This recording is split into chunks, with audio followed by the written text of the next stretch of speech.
What are you doing in my swamp?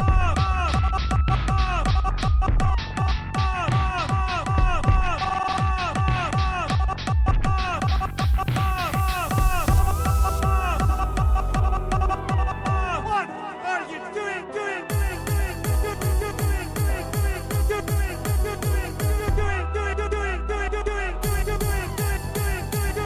my swamp?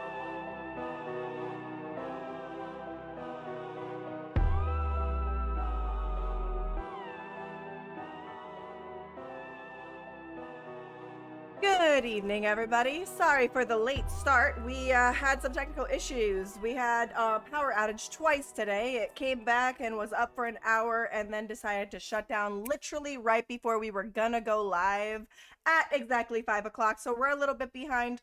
I'm praying we keep the power going because my stress levels are already high from that. But welcome in, you guys. So we're going to try and do our episode today. Hopefully we don't have any more interruptions. If we end up having another power outage fail, we're going to probably have to reschedule the podcast for Wednesday this week to try and finish it. I'm really hoping that we can do it today because I'm very, very excited for it. And I've been waiting to do it all month. And you guys know I've been hyping it up like crazy. And so praying that we keep the power up. And thank you for everyone being here. I really, really appreciate you guys here. We've got the amazing Cu-Sith joining us tonight and Miso joining us tonight. Hopefully the crop stayed, but I had like a little mishap that happened. So who knows? I might have to recrop our lovely Miso. So who knows? We might be zoomed into her face in 3, 2, 1. Oh, we did it. Oh my, we're in. We're live. All right. We did Welcome it. in, We welcome did in, it. welcome in. Hi, you guys. Oh, Kate's looks so good. Isn't it so cute? I'm so proud of it. Kate, I hope you like it. Love it. You already know I love it. Look at it. Look at it dance. It's fabulous.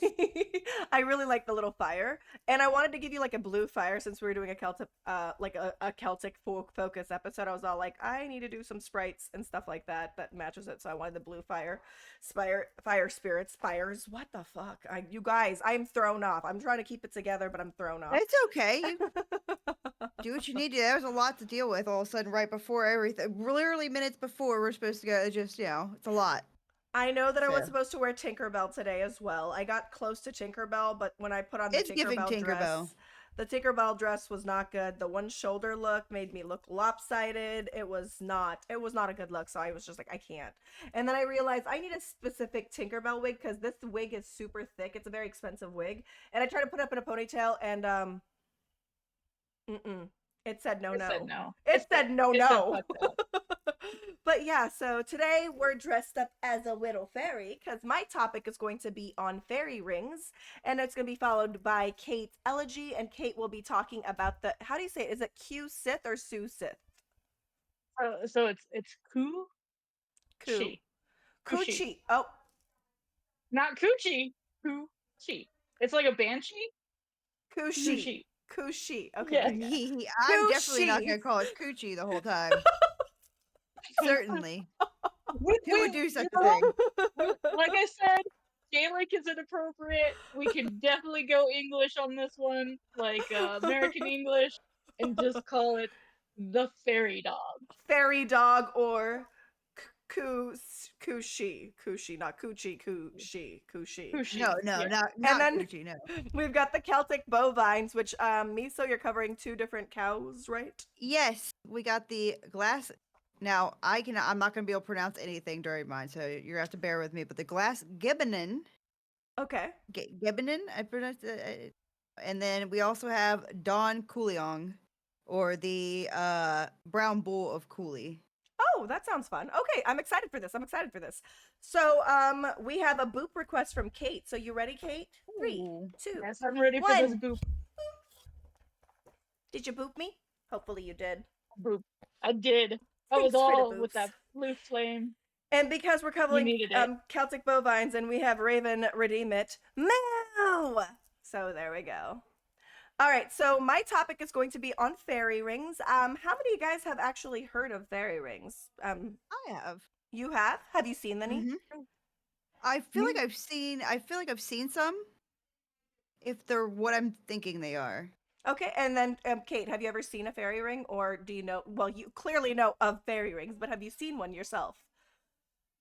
I've seen one myself, not recently, but as a kid, yeah, I used to. Oh, in person? I've never seen one in person. I've seen I've seen Oh, okay, photos of what okay, they're supposed okay. to look like, but I've never seen one in person. Oh, I'm really bad at this, you guys. I'm sorry. We are now Okay. covering the topic of fairy rings. I'm trying to find a way of saying something so that when I crop it for Mhm. the Spotify podcast, it makes a little sense. So I'm trying to figure out a way of plugging in each episode. So we're gonna try a little different thing Go. for today so that we can figure out like a good cropping point for when I have to upload it on Absolutely. Spotify and all that stuff. So today we're covering fairy rings, and from like Kate said that you know of fairy rings but you've never seen one, and Miso, you said you've never seen one but you have heard of them. Mhm. Anyone in the chat ever seen or heard of fairy rings? I'm just really curious because for me, yeah, I've seen four in my lifetime. Oh, wow.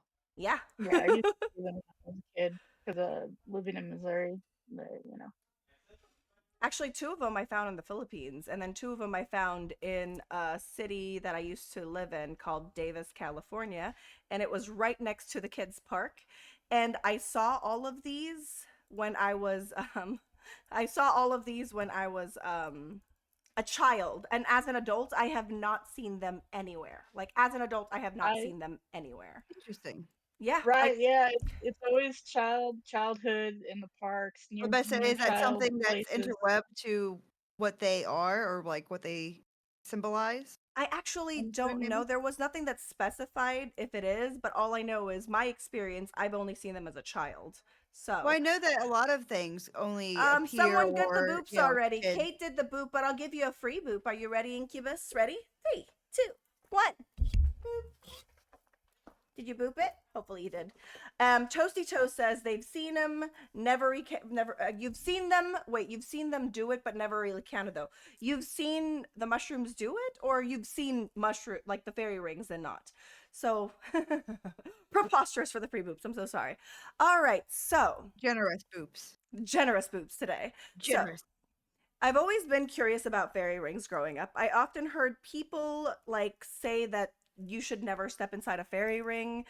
But I really, before I did my research, I never knew why you should never step into a fairy ring. So it really triggered me to want to do this topic because recently at my work, there has been mushrooms growing not too far from where I'm parking. It wasn't a fairy ring, but it was like an obscene amount of mushrooms. I'm like, did I like step into a partial fairy ring or anything like that? But yeah, there was a bunch of mushrooms that started growing right where I parked, and then like the next day they kind of moved over to a different spot, but it's still like near where I parked. So I'm just like, okay, I should probably discuss fairy rings at some point, and this was the episode to talk about it because we wanted to cover some really cool Celtic topics. So in And again, like sorry, but what Ray yeah, said, the kid thing. Everyone that's said they've seen it so far, have seen it as a kid, and it really makes me think. Just like with so many different things, with fairy especially tale, like with any fae, yes, with it's any of the like kids. fae Maybe folklore. like the imagine not the Do you want me to imagination, but that open veil, What were you do you saying? want me to spoil this for this? Yeah, there's a I spoiler tried to with do this my one. research. I tried to do my research, and there was nothing that related to who usually sees them. So, it's not gonna be specific on who sees them. It's gonna be specific about fairies in general. So fairies tend to not be able to take care of their young because they don't produce milk. So Oh they yeah. tend to steal uh, human children and Mm-hmm. Them with fairies, give them they're fairy considered children. changelings by then, right? Yep, Yeah. it's a Okay. And form of changeling, but yeah, All right. so, is that what the milk saucers are about? maybe. I don't Oh, want to okay, spoil all right. Oh anything no, if okay. But Basco say just knows. in case. Yeah, yeah. Okay, okay. Yeah. So I'm specifically focusing on fairy rings, not fairy folklore. So I'm specifically Okay. focusing this topic on fairy rings. So when it comes to fairy folklore, I will be covering a specific Mhm. place that had specific fairies, but it probably has that. So maybe we'll just wait for that one. All right. So, fairy rings in English and Celtic mythology. Fairy rings are known as fairy circles, elf rings, and pixie rings, and they're actually a naturally occurring group of mushrooms that create a ring formation, and they are considered a magical place or a gathering space for the Fae. They are often found in forested areas, but can also be found in necrotic zones, like dead grass and stuff like that. They'll start to form on that one. So, with fairy rings, they can occur overnight, and they tend to travel from one place to another until they find a place that they can solidify and feel secure on. So if there's good nutrients underneath, they'll stay secured. So they'll travel until they found a space that they're like, okay, this is a good place for us to settle in. So that's what. So they're like mushrooms. They're fungus that form in a perfect ring and all that stuff. So they can grow overnight, but they can also like move. So like I said, I parked. It was right in front of where my car parked. Then the next day it kind of moved over to the next parking space next to me where I parked, but still really close to me and makes me a little nervous because I like had to look around. I'm like, am I in a giant fairy ring right now? Like, am I stuck inside of one? Did I drive into it? You know what I mean? So Yeah, you disrespect it. yeah, I'm like, did I? Oh no. So the oldest fairy ring is actually can be found in France, and it's about 2,000 feet in diameter, and is estimated to be about 700 years old. And it is formed by a specific species of mushroom called Clitocybe geotropa, which is an edible mushroom. I tried to find pictures of this mushroom ring online, but maybe because it's so massive, there's like no good pictures for it. I'm like, well, why is there no like overview pictures of this? And I'm like, well, if it's like in a forest or like a park somewhere that has trees, maybe they can't get an overall view of this thing because of that. But I tried to find these mushrooms and it frustrated me, and it made me mad because I keep on searching for that specific one, and the mushrooms, like the fairy ring from Austria is the one that keeps on popping up in the image searches. I'm like, that's not the one I'm looking for. God. And it's the one that they would have as reference for it too. And I'm like, that's not even the same one. God damn Stop it. So it was really hard to find a picture. I even like went as far as like investigating through Google Earth to be like, where are these fairy rings? It's over here somewhere. I can't find the fairy ring. So I tried, but yeah. And each fairy ring can consist of like the same mushroom species, but there is at least 40 to 60 mushroom species that have the capability of making a fairy ring. And the most commonly known mushroom ring is called Scotch bonnets. Some of these mushrooms are hallucinogenic, some are poisonous, some are deadly, and a good portion are edible. Though. Hmm?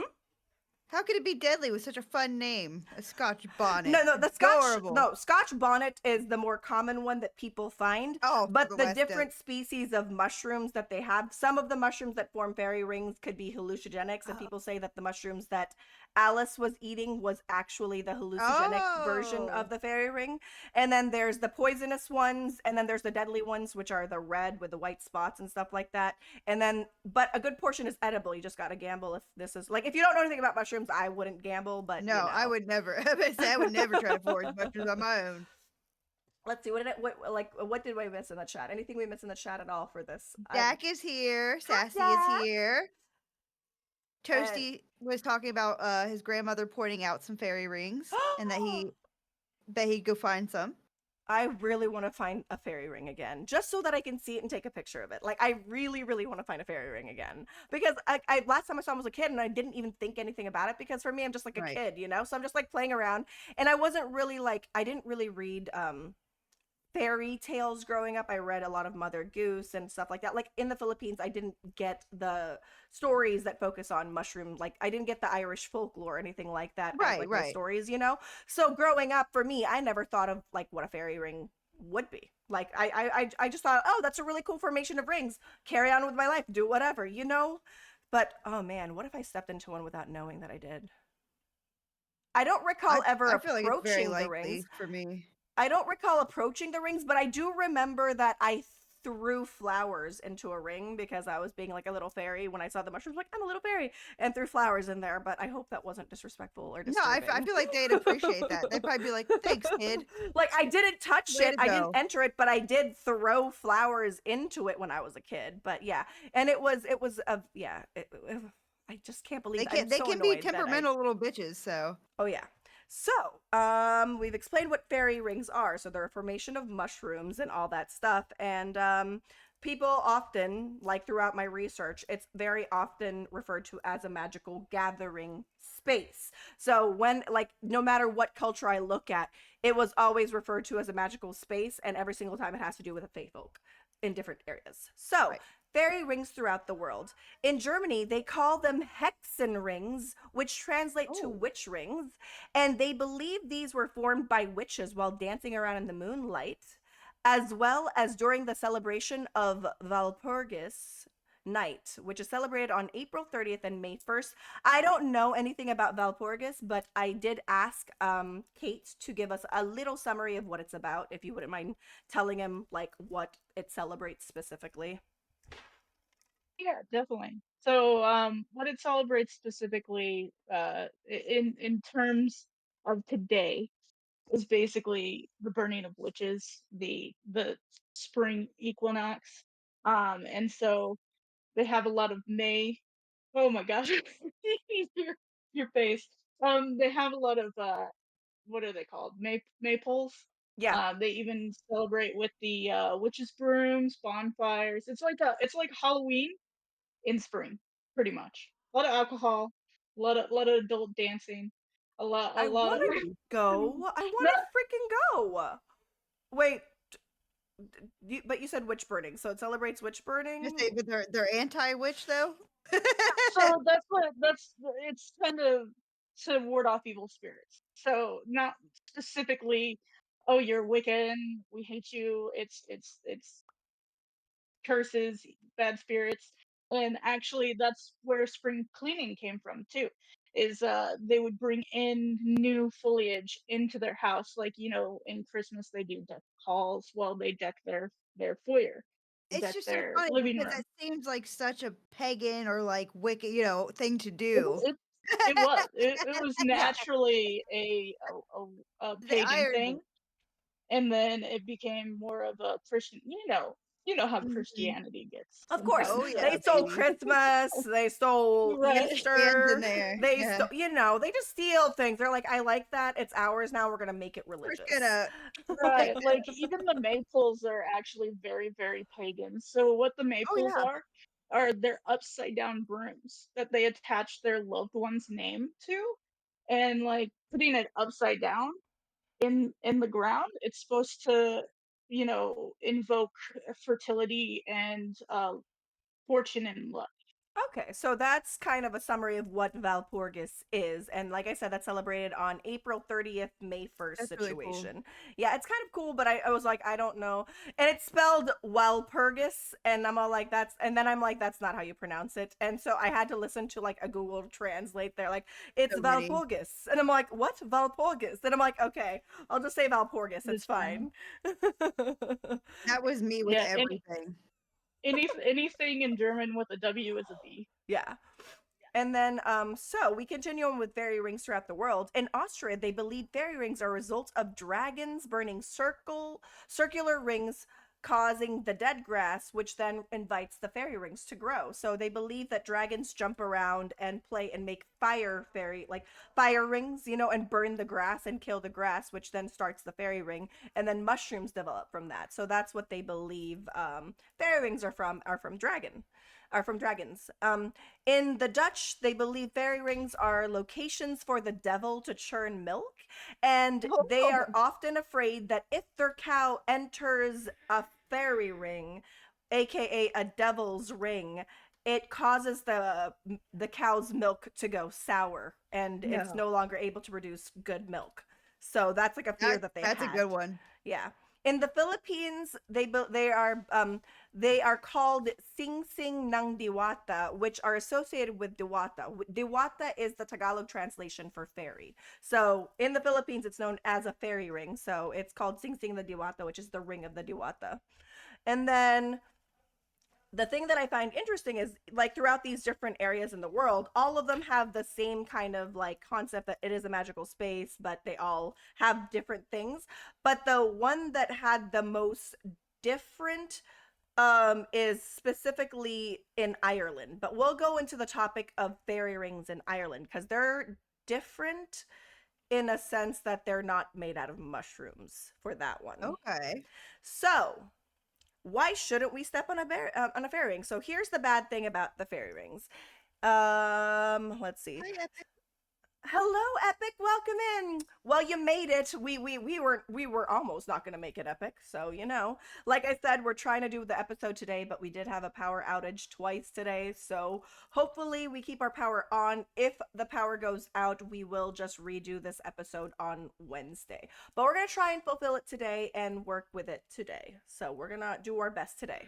So the bad about fairy rings. Some say that fairy rings are gathering places for fairy to eat. Oh, there we go. Sorry, I'm trying to pull my notes across the wall here so I can actually look at you guys while I'm addressing my notes, but it's like on the other screen, so I'm like looking this way for it, which is not great. Okay, so so some say that fairy rings are gathering places for fairies to eat, and they use the mushrooms as tables, and it's rude to show up to a dinner party uninvited. In some cultures, they believe fairy rings are fairy portals, allowing you to enter into the fairy world. But be careful, while you visit, if you eat something, you can never go back, because when you have eaten food from the fairy realm, you will no longer be able to consume human food. So Oh God. you will either die or have to live in the fairy realm so that you can Oh, continue to eat. So don't eat anything when you enter the fairy realm. Don't eat anything inside of a fairy don't ring. eat Don't do it. anything Yeah. fairies offer me. I have it noted. Fairies don't just give you presents. They That's give a real you monkey paw. presents with constituents. Okay. In Of English course. and Celtic tales, any human who enters a fairy ring will be forced to dance with the creatures, unable to stop until they go mad or perish from exhaustion. So if you enter a fairy ring, you'll be forced to dance around in circles until you die. So don't do that. The Native American tribes attribute the appearance of fairy rings to dancing bison. The large Aw, rings made by the adults and the smaller ones made by the calves. So that's what the that's Native Americans cute. believe fairy rings are, and it's the formations of circles on the ground, and they believe it's because of the bison dancing in circles. So I thought that was really really cool. And then a newer theory, but it's been a few years old, is a lot of the UFO enthusiasts claim that the fairy rings are a response to the alien spacecraft having landed in the exact spot where the rings are formed. So they believe that These aliens. that if aliens land, they cause some kind of radioactive damage to where their landing zones are, causing necrotic damage, which then causes fairy rings to form upon the landing zones of some spacecraft. That's funny. That's a Because theory. Toasty was like, "Oh, so it's not aliens," and I was like, "Oh, it could always be aliens." Can we eat fairies for Here we Tinkerbell pot? are. Oh, well, that's a Oh, different kind of eating, Epic. I Just don't think. don't. I mean, it might be the same concept though. I mean, maybe you can't go back after that either. I don't know. Maybe for different reasons. I don't know. So aliens are mentioned briefly in a topic, but they mention it in the sense that the UFO or the spacecrafts from out of space come to Earth and, end up killing their landing zones and then causing necrotic damage, causing mushroom rings to form. So that's a theory that they also have. Who knows? It might be another theory. It could be that there's like different theories of why they're formed, but depends culturally on what you believe. All right. I also tried to figure out if, based on what type of mushroom the ring is formed on, it affects like what specific fey or interactions you have. Mhm. But I didn't find anything of that sort, so I didn't get anything that specific. So the good about fairy rings. Okay, this is. I'm gonna make some people mad with my statements after this. Okay, some Oh people boy. believe if you enter a fairy ring, you can make a wish. I personally don't believe you should just step into a fairy ring and make a wish. Like, I don't think that. I feel like you have to be in some kind of good standing. And I feel like this is some people that are getting into the cottage core of things or the fairy core of things. And they're just like, oh, it's a fairy ring. It's magical. Step into it. It's going to give you a wish. I wouldn't recommend that. So I don't necessarily trust sitting inside a fairy ring and making a wish. Like, I would No, not recommend it, you guys. But there's I some mean people that say it. you have to assume that with any kind of like, oh, make a wish thing, first of all, one, like you said, without giving like some kind of like offering or like some kind of conversation standing with them. And anything I can think of off the top of my head, that involves making a wish does not come at a good price or for free. You Nope. can't just walk in like, I want $1 million and be like, Mimic. oh, well, all right, well, I'm going to steal your organs. And you'd be like, what? And be like, that's how you're going to get your $1 million, your organs. Like, no. Where is the ancient aliens meme? I did make a meme specifically for this. Actually, let me show you guys what fairy rings look like. I didn't even show you guys what fairy. Oh, yeah, So they say you got any here's- pictures? Yeah, here's an example of a fairy ring in the middle of the forest. Those are so yeah. cute. Yeah, so that's one example of the fairy rings out there. Let's go ahead and pull up the others. So that's what a fairy ring would look like. That's an obviously large one. Most of the ones I've seen were definitely not that big. They were very, very small. Right. There's also If this it's that big, one. I'm going to lay in the middle of it. I'm not Yeah. going to lie to you. They'd get me. I'd lay in it. I'd be like, all right, Yeah, I'm laying yeah. in the middle of this. Yeah, so there's that as well. I did make a meme. I don't know if I inserted the meme in here, but I did make a meme where it was a fairy ring that formed outside of a swing set, and I'm like, the most obvious fae trap ever was like the I was meme that I gonna say, made for it. I don't know where I Don't put be scared, it. kid. Just come into my Wait, circle. is this the meme? Nope, that's not it. All right, so okay. The more you learn about fairies, the more obvious their portals become. Mm-hmm. It's Yeah. funny. You'll see them everywhere. And what I know of fae in general is, one, there's way more types than I ever thought. Those are still, I love the art on the left so much. Yeah. So this is actually some fairy rings have been known about for many, many, many, many a years. And why is this looking like that? Hold on, you guys. Sorry, there we go. And so there's a lot of illustrations of them in different storybooks and stuff like that. So I don't know where the meme is. I thought I posted the meme, but I guess I didn't. Hold on. I'll show it to you guys because I was really proud of it. Is it in Discord? Fairy ring meme. Maybe. Let me go ahead and import it I don't know if because I you- thought it was hilarious. Maybe, Of baby. course. There we go. Because I saw this on the internet and I'm like, that is the most obvious fae trap. So I was just like, I'm gonna make it into a meme. Oh for my myself. god, that's so funny. Yeah, That's fabulous. Don't go on that slide, guys. No, don't go in It's a there. little sus. Oh yeah. And like from anything I've learned about any kind of fae, they're not like super nice. So I would not, like you said, I would not be like making wishes. I wouldn't be messing with them. I'd be like, no, you're good. Yeah. You just be chilling. Whew, so don't yeah, want like I anything said, to that. You go get it, Raven. You get that. yeah, don't Get get that it, Raven. slide. Raven, step away from the fairy ring. Step away from it right now, sir, ma'am. All right. She so- slides down the slide while eating their food. Don't do that. Don't do that. All right. So Double that's whammy. one of the goods is you can sit inside a fairy ring and make a wish. I wouldn't recommend it. I'm pretty sure that is some cottagecore bullshit. Calling cottagecore bullshit on it. I'm just saying. And then another good thing that they mentioned Little is Foxy. it is said that hello Foxy, welcome in, and she was a fairy. I am a fairy today. I'll show you guys the outfit in a little bit. All right, so So good. the good about fairy rings, I've already mentioned the wish thing, which I think is cottagecore bullshit. Don't do it, you guys. Don't do it. Just don't do it. Okay? It's a And then trend. the other one is it is said that you can visit a fairy ring during a full moon and enter it, and you will receive a gift from the fae. But you have to either be in good standing with the fae, so you can't be someone that hurts nature, you can't be someone that harms nature, you can't be someone with negative energy. You have to be someone of positive force and a person of positive force to nature.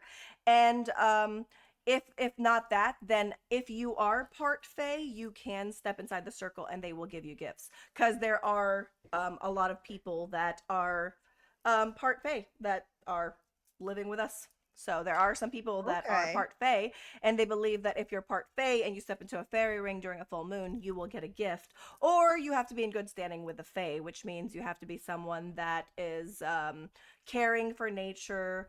You know, you don't hurt plants, you don't hurt trees, you don't hurt animals, and all that stuff. So that's one thing which I can believe it, because there's some like specific things that you have to fit in the category to receive that. So Right. you know, I'm not with a Peace Corps, so you know, it's not. I'm definitely not making that wish, because No. they're probably like, you wear leather shoes and you I get. I'm gonna say it could pick be flowers. so like it could be such a petty little thing. Like you had milk on the 7th Tuesday of it, 3 years ago. I'd be like, oh fuck. And they're like, you're going straight to hell. And then Like I'm not playing with them. nope. So Make their why own rules. right. Why shouldn't you destroy a fairy ring? So, destroying a fairy ring is considered to be very, very unlucky, and it's also fruitless because it will just grow right back. But if you do destroy a fairy ring, you will be cursed with bad luck for the rest of your life. So you got to do some kind of crazy apology to try and get like if it was an accident, you better work on some kind of way of making it with the You better fae work it. because they do not play around. So that is fairy rings on overall. Now we're going to focus on fairy rings in Ireland. Okay, so in Ireland, there aren't any fairy rings in the sense of the ring of mushrooms, but they do have fairy ring forts, is what they call them. And fairy ring forts are usually round structures that can be made of stone, earth mounds, trees, bushes, and wood. Heard of these? In Irish mythology, these structures are believed to be the home of the Sidhe. The Sidhe are a race of fae who are mischievous in nature. The Sidhe resides in these spaces and you cannot disturb their homes. If you do, you are cursed with bad luck for the rest of your life. In Ireland, fairies are believed to be very, very real, and denying their existence is a surefire way to end up cursed. The remnants of fairy forts are considered sacred and ought to not be interfered with or disturbed at any cost. As recently as 2017, an elected representative of the Irish Parliament, Danny Healy-Rae, blamed the disturbing of one of these forts for damage that was caused to a local road. The minister commented, "There are numerous fairy forts in the area. I know that they are linked. Anyone that tampered with them back over the years paid a high price and bad luck." So even like I said, there's places out there where fae are very, very believed, very, very Respected, yeah. real, to the point that even the government is actually like they will enforce specific laws based on their belief of the fae. Now, if this is something you're gonna touch on, just be like, I'll get bit. But I feel like I've heard of them literally like diverting construction and things Yeah. to avoid Mm-hmm. those. Yeah. Yeah. So yeah, in 2017 there was some damage done to the road, and the representative said that the reason the damage was done is because they decided to build a road that interrupted a couple fairy forts, and that's what caused it to fall apart. And yeah, And to have such a strong belief in this day and like, well, I guess it was like a few years ago, but it's probably exactly 2017 is not that wasn't far. that long. Like Yeah, 2017 is that's pretty that's close. pretty prominent because I'm assuming that that's very very old, like passed down, like you know, mother to child. Like, hey, don't be messing with them fairy rings and the fairy forts, okay? Because Yeah. they will take you. Yeah, it's like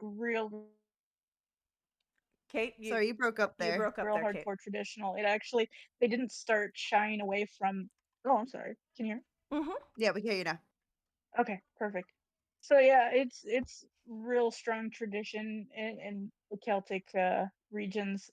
Mainly, they didn't start shying away from the actual fairy traditions until Christianity really Hmm. took over in Europe. Wow, that's crazy. Yeah, because fairies were definitely very, very feared prior to the Christian religion being introduced. I've noticed that from a lot of my Typical. research that, I better say. kind of like in the Philippines where our ways were completely changed and our history was completely eliminated because they introduced the Catholic religion, Christian religion in our area. And pretty much took the power of women away and made us lesser than what we were for so long, which unleashed the anger of the women, which then unleashed the manananggal. So, Yeah, I better say that's very typical. Colonization. They come in, wipe out any traditions and stuff, and people are scared to celebrate and or like adhere to those traditions. Yada yep. yada. Yeah. But it's really cool that it survived, and that it seems like it's still a relatively prominent, thing, or that it had a revival maybe at some point after things kind of like stopped getting so scary Yeah. with it.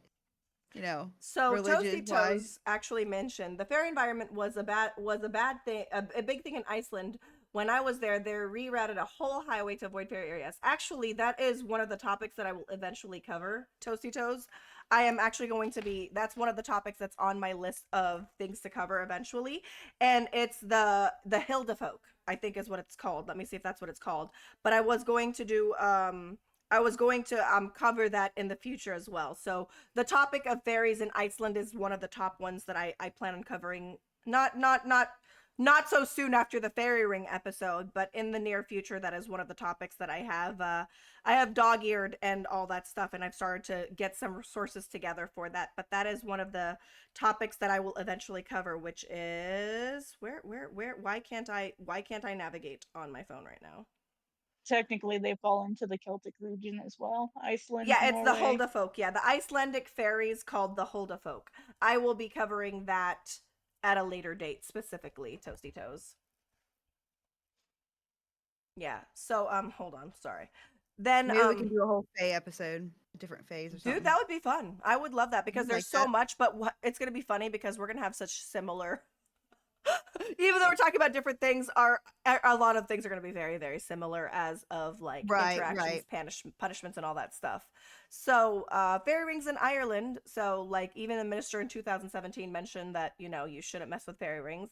But historians estimate that there are between 30,000 to 40,000 identifiable fairy forts in the rural Ireland area, and the oldest ones date back as far as 600 BCE. So let me show you guys, because I show you guys what fairy rings look like, but the fairy rings in Ireland are fairy ring forts and they look different. So let me go ahead and pull some of those up.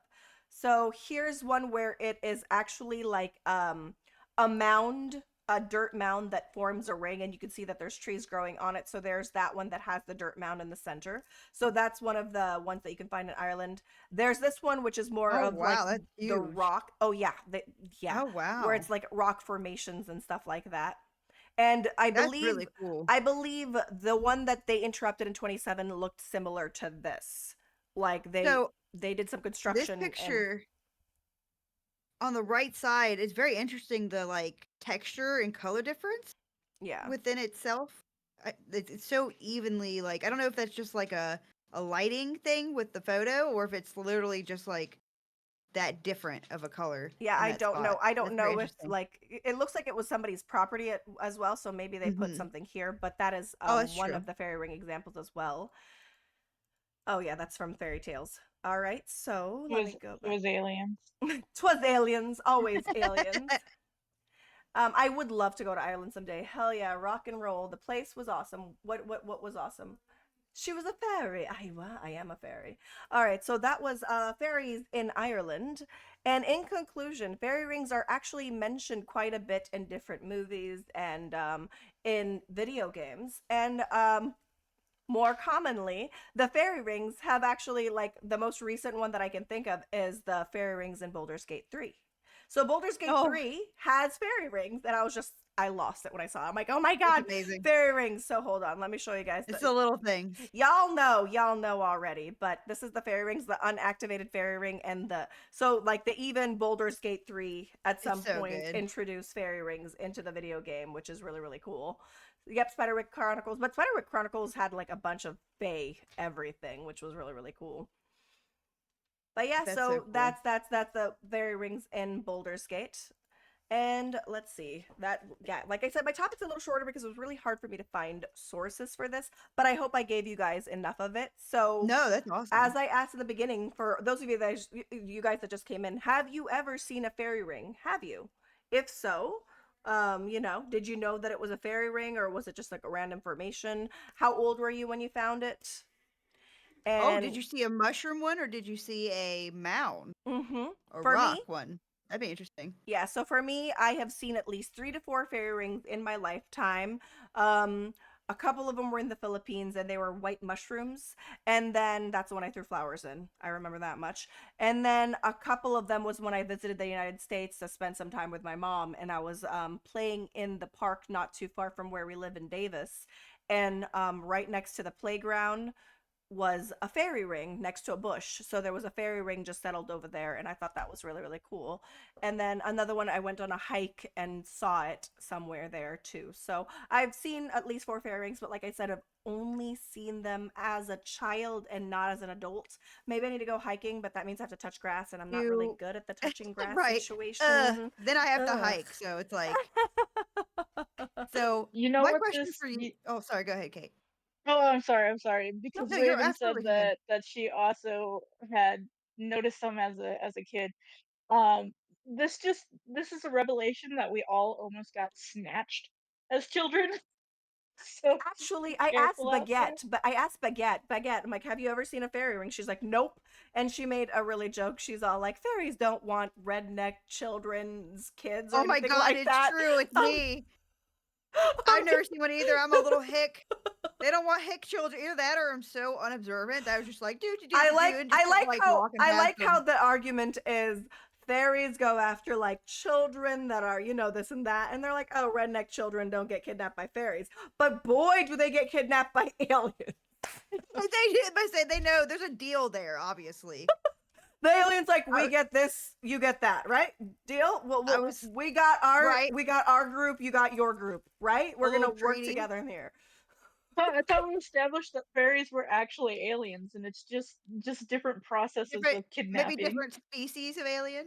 Yeah. I believe that they're not aliens. I believe we were the aliens that interrupted their little world, to be honest. And we have made them think that they're the aliens over here. Could I just mean, be I'm a aliens. redneck fairy, but Well, I need to do some research on fairies' connection to aliens. oh, Fairlians, that's cute. fa- All right. Feralins. Well, my question for you guys, Daku and Kate, and of course chat, what do you guys think that they represent? Like, do you think that they are a portal? Do you think that they are traps? um, What is your opinions on I that? believe that they can be a portal. I do believe that, and I really do believe that they are a gathering place for the Fae. I do believe that they're a gathering place there. It's a power source, and I do believe that you shouldn't disrespect it. Like for me, I'm not the one that's like, I'm gonna make a wish in the middle of the fairy ring. I'm not. No, I'm like, nice fairy ring. I'm gonna go ahead and go on my way and leave you guys to your party. So I would never ever step in a fairy ring. So I'm one of those people that respect the space and understand that they are like a gathering space and a power source. But I would not. I'm of the side of not interrupting them. How about you, Kate? Okay. Yeah. Yeah, I'm with you. That's a sacred space for the Fae specifically, and this being my heritage, I know the grim side of it, so The I Fae. don't want to mess with that. And of course, I know that it's stepping in a fairy ring, being it's a sacred space, it is going into their realm, and that's why they have more power over that area. Oh yeah, So it's a mixture of both being a portal and a sacred space, yeah, I And I have agree. in my to, opinion. yeah, I have to agree. I think it's, if not a sacred space, then definitely like a doorway, a portal. I don't want to accidentally go like whoop and like wind up in Fairy Town and then be like, kill this bitch, or like go over travel giant, like, oh, No, they're not gonna say getting kill this murdered. bitch. They're gonna be like, look at this delicious looking cherry over No, here. stop it. You And then should I look Actually, at can't these leave. they'll melt you. blackberries over here. Oh, you should They'll, look at that delicious red apple over there. Isn't it so Eat it. tasty? Eat it. I'd right. be like, no, Oh, I'm look good. at I this don't want it. delicious honeycomb over here. Don't you just want to eat this honey? I feel like they're Yeah, just like, here you go. they're gonna Hades you for every item that you eat. You can't leave. Oh my god, yep. But yeah, And I definitely time think works differently over there too, so you'll be there ever. forever. Toasty Toes, I I don't think won't the Fae age like though. that. Toasty Toes, I don't think the Fae like that. That is something that is intrusive to nature. Unless we have redneck fairies, and then they might. Live with PBR and a you pack of okay? ciggies You in want there. some moonshine made by fairies? I would not recommend it, sir. It's Anything a that you trap. eat, don't do it. Don't do it. You'll never be able to eat human food ever again, and you will die of starvation. It does not seem like a Yeah, good way.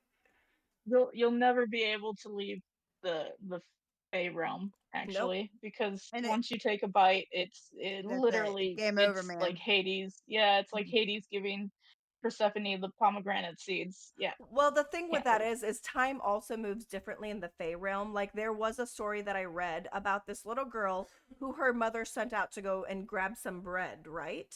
And so the little girl went and bought some bread and stepped into the fairy ring, and she decided to like party with the fairies and stuff like that. And so she danced with the fairies overnight, and then when she was finally able to leave the fairy ring, she goes home and her home is no longer her home, and she found out that 40 years had passed. For her, it felt like a day, but 40 years had passed, and everyone she knew that was in that area is no longer there or no longer Right. recognize who she was. So time is very different in the Fey Wow. realm. I was Very gonna much say, so. I think it's they're either doorways and portals or straight up just traps. People think they're gonna get in there, get a wish, or they just accidentally step in it, or they draw kids. Like Kate said, they have a pretty dark side where they're like, "Oh, these are my kids now. Thank you. Right? Well, You they could, never yeah. Joodles." I don't know why they want to steal human kids if they're shitty at taking care of kids. They're like, I am really bad at taking care of kids, but I'm gonna steal this kid and hope that this kid will survive on its own. It's just come on. Right, Right. But it's because they can like human children can survive off of different sustenance in the A little fairy more realm. capable. gotcha. Yeah, and then they put their fairy kids in the human realm, and then you get those mixed breed babies. You know. Yeah. Interesting. So that is my topic, which was fairy rings. I hope you guys enjoyed it. We're gonna go ahead and Fabulous. run a quick ad, and while I'm doing the ad, I'm gonna do the theme song. This is gonna be the moment of pause, so I know where to cut it Yep. for Spotify. So grab some water, ladies, and I will be right back. We're gonna go ahead and run an ad, you guys. We'll see you soon.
All right, we're back, we're back, we're back. Everybody back. Let's go ahead and get into the chat real quickly. Hi.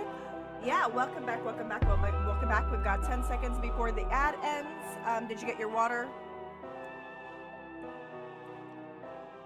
How we doing, Kate? Yeah. All right, so we finished the topic of fairy tales. And I hope you guys enjoyed that topic. We're going to go ahead and continue and put our focus on this beautiful fox between us called Kate's Elegy. And she will tell you about her topic. Welcome in, Kate. That was a wolf. Well, thank you for having me. I appreciate you guys making some space in between you No, guys. thank you for And being here, for real. We really, really appreciate it. You know, we love you. So honored to well, have I'm you here. so honored to be here. I love Yeah. you guys. You know, you're the first honorary Thick and Spooky Ghoul. I know that you are like episode 3 as a guest speaker, but were like the first honorable Thick and Spooky Ghouls, and I know that we're gonna have you for more than once. I've already like banked on it being like a frequent visit from you, so you're definitely an honorary Thick and Spooky Ghoul. Yeah, I love chatting with you guys, kind of like setting the foundation for the whole kind of thing and having the theme, and I appreciate you guys doing that because like I said, this is my heritage. It is something that I take very seriously and enjoy, and I'm so glad that you guys can enjoy it too. Oh, for Oh, sure. absolutely. It was such a Fun like so journey. much. Yeah, and it was there's so much more than I was anticipating. Yeah, eat them noms. But yeah, let's go ahead and talk about your really cool topic. Yeah. We'll keep it. We'll just call it the fairy dog, just for you, just for your sake. But What? it I is can say the Kushi. I could say Kushi. I the could the say the, Kushi. the Kushi, or fairy dog. Yeah. It is actually throughout all Celtic regions. Oh, There, so it's different in each region. Like Ireland has the black shuck. The English have the I think the story evolved into the Baskerville Hound, but it's also the black shuck. It is an amazing beast. A lot of people don't know a lot of the details about it, and so I'm really excited to cover it. This is a giant dire wolf size. And I Okay. think you'll do you like want me to this. show I the think you'll picture? like this, Daku. Yeah, go ahead. All I right, one think you'll second. like this Let me go ahead and pop it because up over here. they describe it the size of a cow. Oh my It all god, it's like the Yule Cat. Yep, yep. It's actually they are very similar because Oh, wow. there's also a fairy cat, which is the yeah, it's close to the Yule cat, but I digress. I'm not gonna get into that. That we're gonna save for another day. Look how gorgeous it is. It's It just beautiful. screams fairy, doesn't it? Oh, it does. It It just does. screams. It screams druid undercover. It screams druid to me, to be honest. It screams like a druid man changing into an animal kind of thing with style. It's giving me druid vibes. Right. This is actually the Welsh and Scottish side of things. Ooh, it's They have beautiful. him dark green, shaggy fur. Usually his tail is curled and braided. And that's kind of the characteristics that the Welsh and the Scottish have. The Irish have the black coat with the red eyes, Okay. which that's going to be later in the slide here. But Right. it is those are the main characteristics. Is it is a oversized hound with unruly fur, and depending on what you get, where you're at, you get a different color. That is And stunning. Oh my god. it is very closely related to the Fae. Obviously, fairy dog. It looks very, I Um, would say. yes, it is. One of its tasks is to kidnap women, actually, Oh, to uh-oh. bring Well, them to the fairy realm and have them nurse their babies. So Oh, yes, not wet nursing. Yes, totally wet No, nursing. not wet nursing fairies. Oh no. So fairies are so bad at taking care of children that they have to They're like, actually please. kidnap women and be like, you need to feed this child that we stole from you guys milk, is what I'm They getting. are Exactly. Yep. they are the panda 100%. bears. They're the panda bears of mythical creatures. Is what Are you're they the telling panda me. bears? Or are they more like the cuckoo birds that just like Oh my god, you're right. You're right. Just like, I could use one less baby. right? And the funny thing about that is they employed this wolf to do the dirty work. Right. So They're not aside they're like, eh. right. And aside from, the fairy side of things of, taking living people into the fairy realm, this is actually the dog itself is considered a grim reaper or a harbinger of death, Oh which shit. is, I think, the coolest thing about it. It's very similar. It's very similar to the banshee, and that's why I kind Right. of used that as a reference point earlier, Hmm.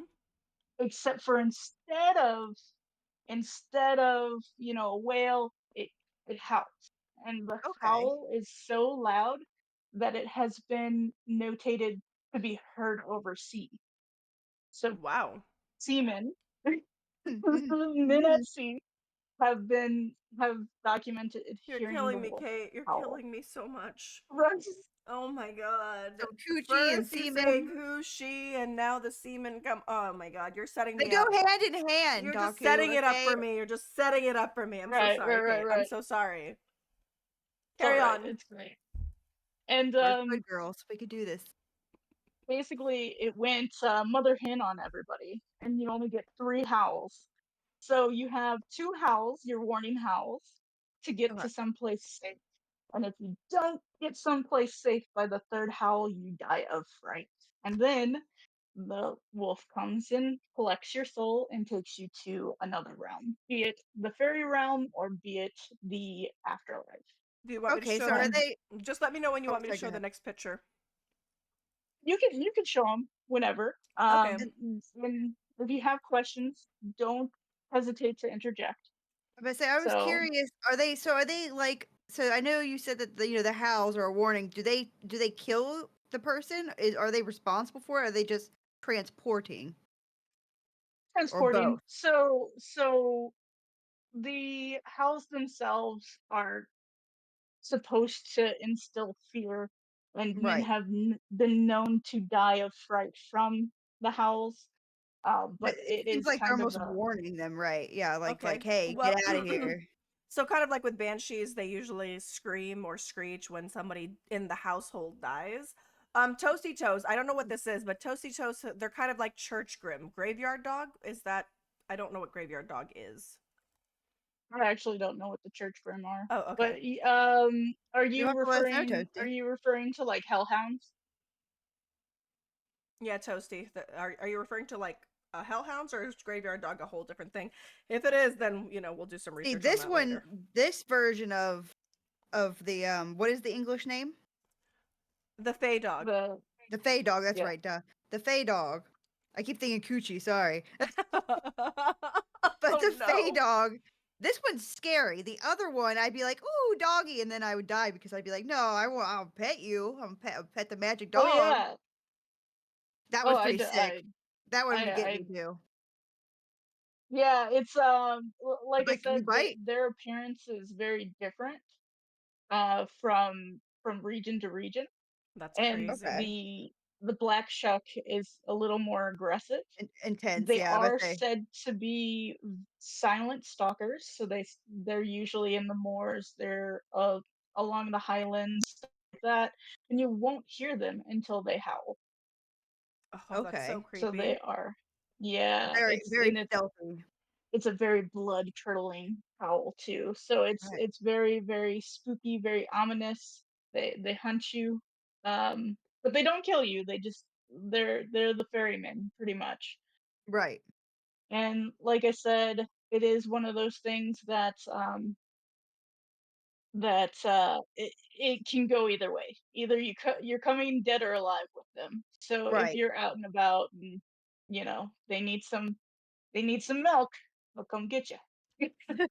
You, oh, Well, oh God. so like What if the you're not lactating? yeah, I'm like, What what if if you're you're a not woman that lactating? isn't pregnant or lactating, or is it that I'm like, if I'm any dry. female will just start lactating with a baby crying? I guess is the concept that they're Right. going with. They might have like Well, magic I think it's that potion. fairy magic. They have Mhm. the fairy magic over there. They can. And lactate. I'd be Oh, pissed. gotcha. Okay, they're all like, you're gonna start lactating now. Never Poof. say and milk. I'd be like, you son Yeah. of a bitch. Oh my Right. god. It is something. It's something very wild. But yeah, they've had numerous stories made about them in different lights. Of course, as you can tell, they have Mhm. kind of a duality, good and not so good, just like any other I fae. mean, the difference Um, Right. in just the difference in the way they look from this to like this is pretty Yeah. extreme. Yeah. right, yeah. Adorable. Scary but cute. I'm all like, I want to pet this Ugh. one. I want to run away. Yeah. Right, it's almost and this is it's kind of very similar to in that photo. It's almost similar to a werewolf, and it's I think that's supposed to emphasize the terror that you'll Right. feel when you hear them. And I don't know why specifically Ireland only sees them as black with red eyes. But yeah, Maybe it's like it a is species thing. terrifying. Yeah, it might be. So Epic says, so with magic, couldn't they just make guys lactate too? But then the other thing is, Toasty Toast says, the church grim is something different than what we were talking about. Papa Cortra, thank you for that raid. Welcome in, Raiders. For those of you guys that are just coming in, you're coming into the Thick and Spooky Ghouls episode 6 podcast. We are talking about the Celtic. This is the Celtic episode, and we just finished talking about fairy rings, and now we're talking about the Cu-Shi, also known as the fairy dog, aka the Fey dog. And yeah, so welcome in, you guys. I hope you come and enjoy your stay with us. Thank you for choosing me to raid Papa Cortra. I appreciate that. So yeah, we're on the second topic of our podcast, and I hope you guys come and sit down and enjoy the show. We have Kate talking about the Ku-Shi, which is the Fey dog. Carry on. Sorry, Kate. You're good. And with that, like I said, they have shown up in the media. They've shown up in recent media is Teen Wolf. Like I said, it's the Black Shook. They've done the Hound of Baskerville with the it's that's what's his face? What's his face? Can't think of it. It's Scottish Sherlock Holmes. Thank you. I got this. I'm You're good. like, I got this. It's fine. Wait a minute, wait a But minute, wait a minute. Sherlock Holmes is Scottish? yeah, Scotland Yard. Bitch, I thought he was English. I mean, he's played by an Englishman quite I'm often. not gonna get rid of this miso. I'm not gonna crop it No! out. It's No, gonna dude! stay. Not the brain soup! It's staying. It's staying. Like, wait a minute. I mean, you know what? You're right. Scotland Yard, it's all coming together for me. After 31 years. Oh, Oh fuck. my Okay. god. Sorry, I love sorry, these so sorry. much. 2 years Oh, old when I found out that Sherlock Holmes was. I thought. Oh, no. Oh. Oh, no. Oh. Oh my god. They're all coming together, and now my eyes won't stop watering. I've ruined myself. Oh, oh my Yeah, God. Scotland Yard is actually the entire United Kingdom's investigative, and You know what? yes, it is. There is I'll take it. it headquarters is in Oh, Westminster, that's so London. She funny. totally knew But that, and that's why she said what she said. That's right. She Exactly. I'm just totally that knew knowledgeable. that. Carry Holy on, Peter. Kate. Sorry, yeah, I completely derailed it. Sorry, I'm sorry. perfectly fine. You're perfectly fine. So Oh. as we know, they're in media. They're even in Final Fantasy. They're all over the place. They're even in Skyrim, actually. but Okay. they also have the little Cool. cat fairy in Final Fantasy. I'm really excited about that. But with its tasks, like I said, it has been guardian of the dead, and so it does burrow, and you'll often find it titled the Burrow Dog, which is probably why it's more silent in that aspect. There have been, I think, the earliest physically documented encounter with the wolf, and and we know there's dire wolves out there. It Mhm. is as far back in Ireland in 1770, and it started with a bunch of missing sheep first. Did it So say what? sheep started going missing. Sheep. Oh, sheep. Yeah, yeah. So sheep started going missing, and there was this new lawyer. He was all like, "Oh, it's this person. We're gonna blame this person," and then, yeah, was not that person. He got an encounter with the little Kushi, Little cushy, yeah. A little cushy. little Kushi. Yep, yep, yep. It was not a great encounter. He regretted it instantly, and his hair turned completely white from just the howls. So Oh it was wow. quite a fright for him. Wait, doesn't Um, Banshee's Screams also do that where they turn your hair white? Isn't that a Banshee thing as well? it can be. Oh, hello, Mama It's Got a Game. depending. Welcome in. Interesting. That's some life changing cushy. I know. I know. Get out, get out, It's It, all. Marisha. it really is. That's why we're trying to refer to it as fairy dog because we are terrible people. Carry That, on. I'm that's so why I sorry. said the Celtic names for things are life and truth. Um, and yeah, so you may even encounter these fellas down at crossroads, down in the moors, and just like any other, crossroads demon type thing, it's that's where they kind of do their hunting, is people who are looking for that crossroads. It is one of those fae that do judgment, so they determine whether or not you go to heaven or hell. Oh, It's different in the Celtic. It's moving on or not, getting sent to the ferry or not, and it is one of my favorites, just based off of it being so tied to the earth, going into the Right. moors, going into the highlands. It is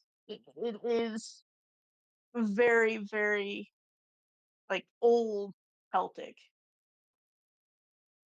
that's really cool. I've never heard So of it it has, before, and I'm excited. but say it And has very deep roots. Like I'm assuming, like in the culture, then like just old. Yeah, so it goes all the way back with Vikings and paganism and everything with that. It's it's how do I explain? With it being so tied to the Fae, to paganism, and you know how paganism and Fae have duality. Hmm. You'll get different references, different stories, different names for it. So I try not to like pull from all the other aspects that it could be, and keep with the main, like, oh, it's a harbinger of death. It's kind of the Grim Reaper, which Hmm. I love. That we've had it documented since the 18th century, and just I'm the yeah, it's it's just the wolf. Crossroads. Oh yeah, I've left out that it did hang out at the gallows as well, gallows trees. See, So when they started doing the hangings and all which would that, make sense. which it Yeah, um, if makes it's sense. If it guides, yeah, absolutely.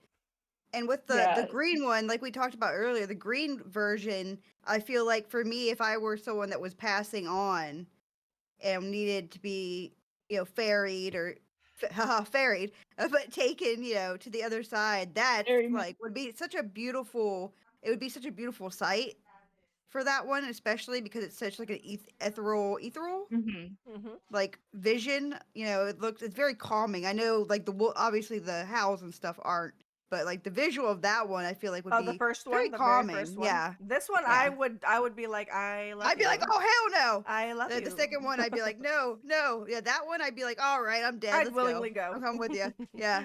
Take me, I'm yours. Sorry, I keep derailing you. No, and like I said, it's different for every region, and I'm sure it's different for the life you live. So Right. if you're not a great person, you're probably gonna get that The not so scary pleasant boy. looking. Yeah, because he's been known to drag souls as well, not just Oh my fairies. He god. looks like Imagine it, that giant dog like dragging you to hell by dragging your you. ankles. Oh god. Oh, I know I'll be Doctor good. doesn't watch Supernatural, but that just reminds me of the Hellhounds from Supernatural dragging people, I've and watched you some can't of see them. Supernatural. I've seen the Hellhounds. I have. Toasty Toso, it kind of makes me think of the old black dog myth, is one of the things. Well, when you described it as a black dog with red eyes, my brain was like Harry Potter? Harry Potter. It- Like my Yeah, all brain. right. so so it is part of the black dog myth. So Ah, the okay. black chuck Oh, okay. is the black dog.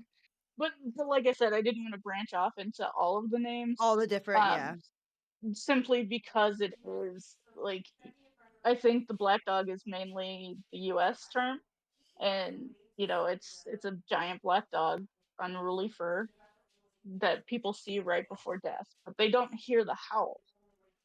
Right, So okay. I think that's more of the wilderness of the Celtic region where they get the howl. Or we just don't pay attention to it because we're Americans. Through that, I'm just like, but but yeah, this is a dog that has been, like I said, the Celtic region. So this includes like Scandinavia, Norway, pretty much all of Europe. Germany, I think, also has the black chook, which is technically the black dog. So Okay. it is something that has been spotted in multiple countries, has been documented in multiple countries, doing the exact same thing, just different appearances. So they classify them. And it could be a different breed. Get right, a right. moldy wolf, you're fine. And like I said, it haunts the ancient roads of the Highlands. So basically pagan roads, the gallow trees, the crossroads specifically, and it you can spot them and hear them mostly during storms. It's very similar. It reminds me of and I don't know if you guys know about it, but this could be a topic for another day. But it's the wild hunt as well. The The Wild wild what? Hunt. What? Oh, you don't know about the wild hunt? Oh, Well, we I'll heard tell you. something else. Sorry. Like that's why I had to No, repeat it oh because yeah, it sounded like something else for a second there because your mic kind of like No, cut that's off. me. And that's why me and her were just no. like, wait, what? But you said the Wild Hunt. I don't know about the Wild Hunt. Okay, okay. I'll tell you about that because that's Yes. more along the lines of. I'll tell you about that a little later, unless you want to learn a little bit about it right now. We can learn about it later. Let's focus on the fairy dog, fey dog, A Yes, kooky. the Kushi. Yes, the Kushi. the Kushi. Um, let's see. Well, in the 16th century, there's no physical documentation. This is just word of mouth. Right. There was a morning service at a very prominent English church where they had a huge storm suddenly hit. And once the sky had darkened, thunder was clashing, a lot of people at this morning service have corroborated and mentioned that they had heard both the howling and saw the black dog. And Okay. this is in England, not in Ireland. Right. So with this morning service, it was at one of the St. Mary's churches. I can't remember for the life of me who it was for. Again, because it wasn't documented, it was word of mouth. Right. Um, but they had to be something significant. I can't remember who it was, but in order to kind of survive, they went back into the church and they knelt and prayed throughout the storm. Okay. And it was one of the most wide seen. Like the mass had saw it, not just one person. Not Right. just one person heard it. So it was one of those things that they took into consideration. Oh, we have the three howls. We have to go in. We have to hide. Hmm. And so they went to hallowed ground. They finished their praying, and they attribute their praying to how they survived. Wow. Though Okay. I don't think it would have taken that many people, honestly. So, but I think it just wanted to be announced. It's like I'm here, making you nervous. Pay Are, attention to me. Right, Yeah. are you nervous? Are you nervous? Are right. you Are nervous? you nervous now? I brought my storm. I brought my storm. Decided that I was bored and, wanted to howl 3 times just to make you nervous. Just a little. Right, right. And the congregation had stayed the entire storm as well. So it wasn't just a quick passing of the storm either. So he stayed around. A lot of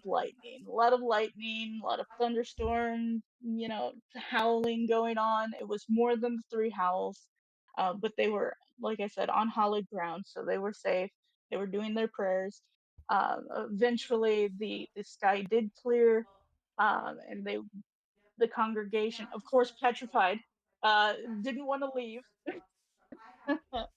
but they found a bunch of scorch marks around the cemetery, Oh wow. which yeah, after and they attribute it to the lightning, but others, locals, believers in the Kushi, uh, they they attribute it Fingers in that to the coochie. dog. Right. Toasty toes. You do not want to eat the kushi. Stop it. The kushi is not Toasty approved. also said that in their part of the U.S., you got to see the black dog 3 times. The first time as a warning, the second time means someone close to you will pass, and the third time means he has come for you. Oh, I got goosebumps from that one, you guys. I actually got goosebumps from that one. I don't like that. All right. There's actually there's actually video of the black dog in the U.S. So you should check it out. There's a video of the black dog in the US. Yeah, there's a couple of videos. Like it's on one of their like paranormal caught on tape things. There's a few sightings that have been caught on tape.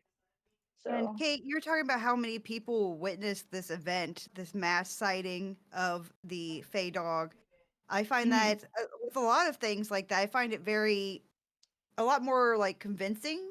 You know what I mean? When there's such, because I mean, of course, you could have like mass Mhm. hysteria or whatever, but I find it very unlikely that it would have been, that considering the circumstances, especially because you said there's already like a service, right?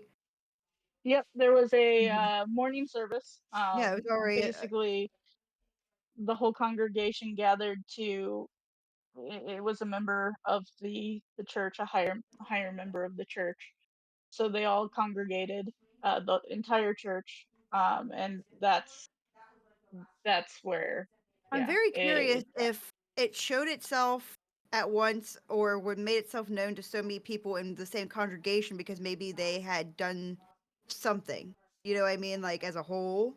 Since you said it was like a high leader and it was like a group of them. I wonder if they like offended someone or something, you know what I mean, to cause this incident for such a vast majority, like such a Yeah. large amount of people. For me, Yeah. I have issues with the excuse of mass hysteria. Like Yeah. I have Mhm. issues with it because I feel like it's like, oh, it's a bunch of alien sightings. It's just mass hysteria. I feel like It's an it's easy just out. I just feel like, oh, it's just mass hysteria. Like the Salem witch trial. It was just mass hysteria. Like, ugh. So for me, Right. I have a dislike for the mass hysteria bullshit. Like I feel like Mhm. it's an excuse to not explain, like it's an excuse to explain the unexplainable. You know what I mean? Mhm. That's just what I think with mass Right. hysteria. But that's why whenever people say mass hysteria, That I'm just like, it's yeah, that red okay. mold on that rye bread, you know. Yep. Right. Sure, sure. But yeah, it's not the first time that the fairy dog has actually attacked uh, churchgoers. So it's Interesting. just the one where they had so many people witnessing and kind of corroborating the story. There has been moments where it has attacked, but not hurt, not maimed.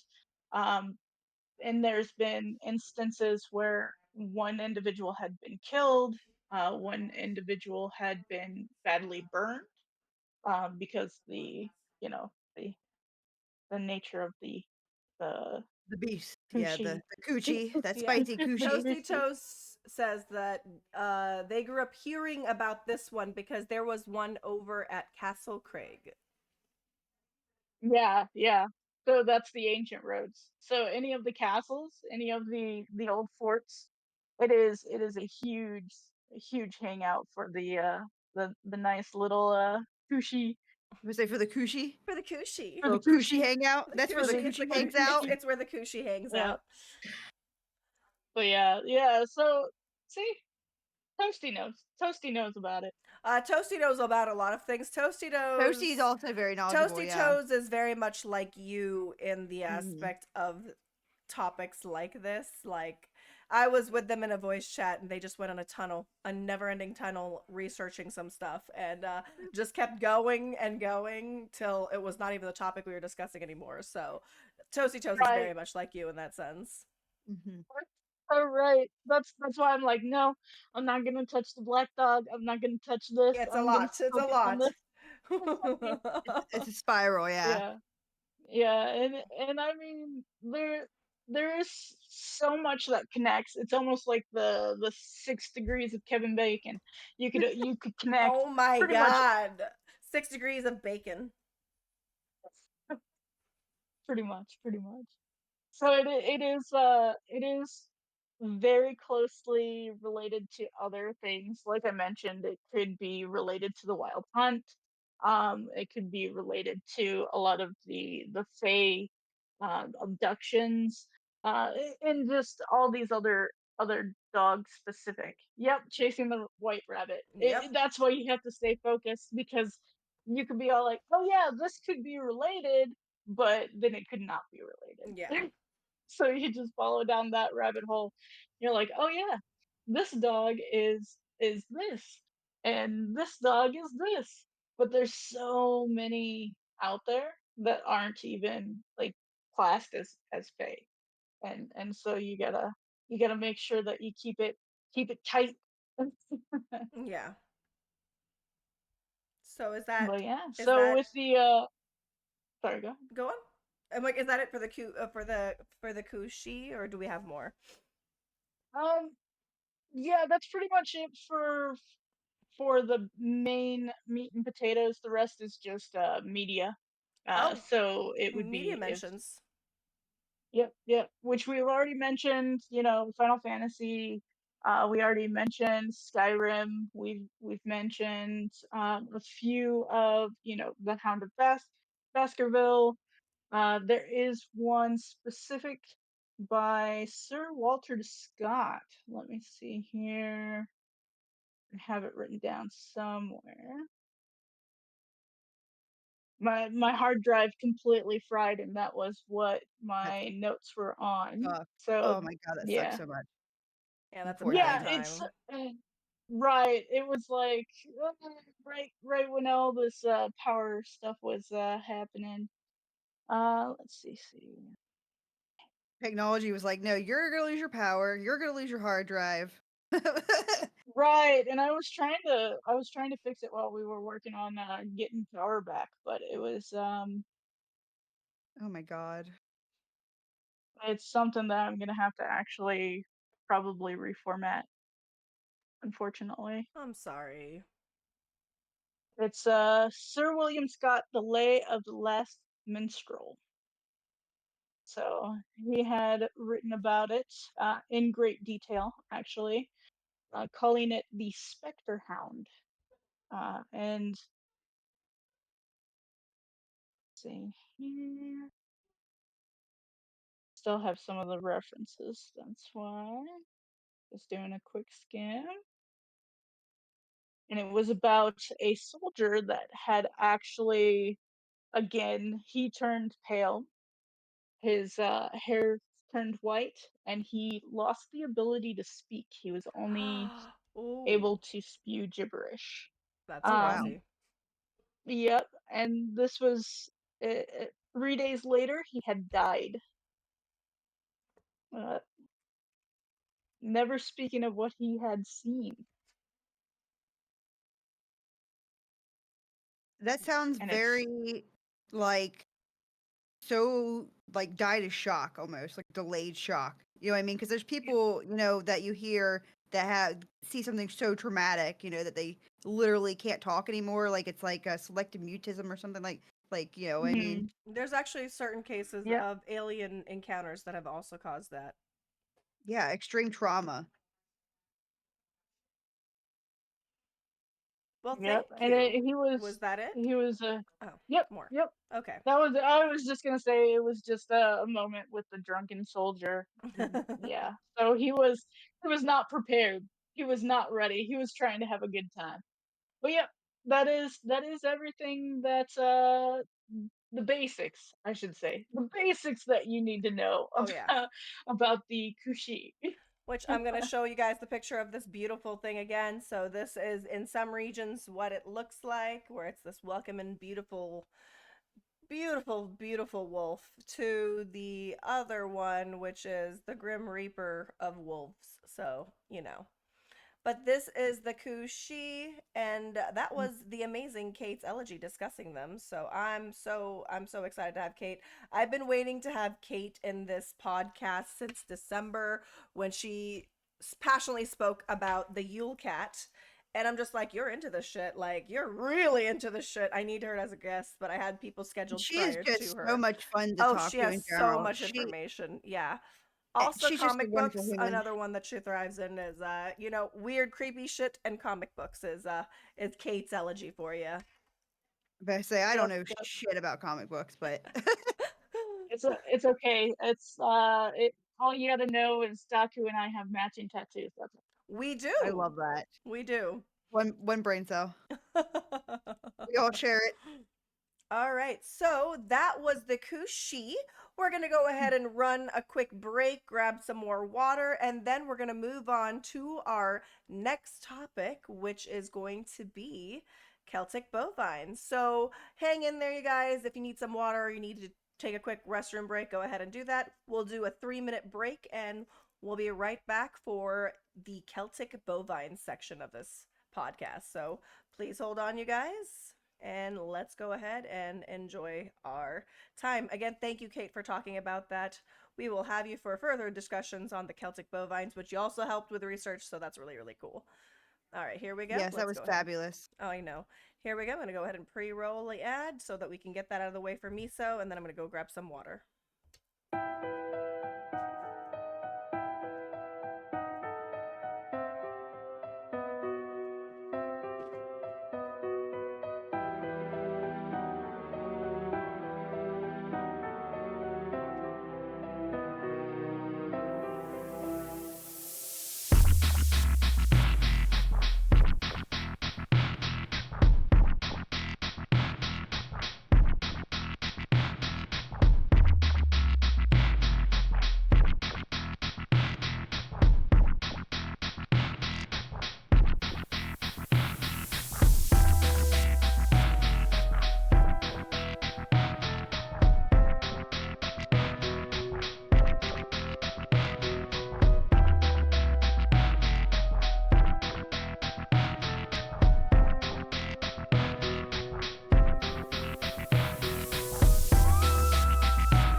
All right, folks, and we're back. We've got 26 seconds before we're in.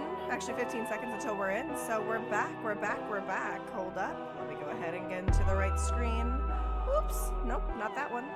Hello. Welcome back, everybody. We're happy to have you all here. Hopefully you guys took care of what you needed to. We're going to go ahead and cover the next topic, which is going to be by the amazing Miso Thorny. Like I said, we're trying to do it a little differently. We're trying to break up each topic so that it's easier for me to clip it for Spotify, because I am working on the project of getting the VODs, getting the audio pulled from the VODs and getting it uploaded on Spotify.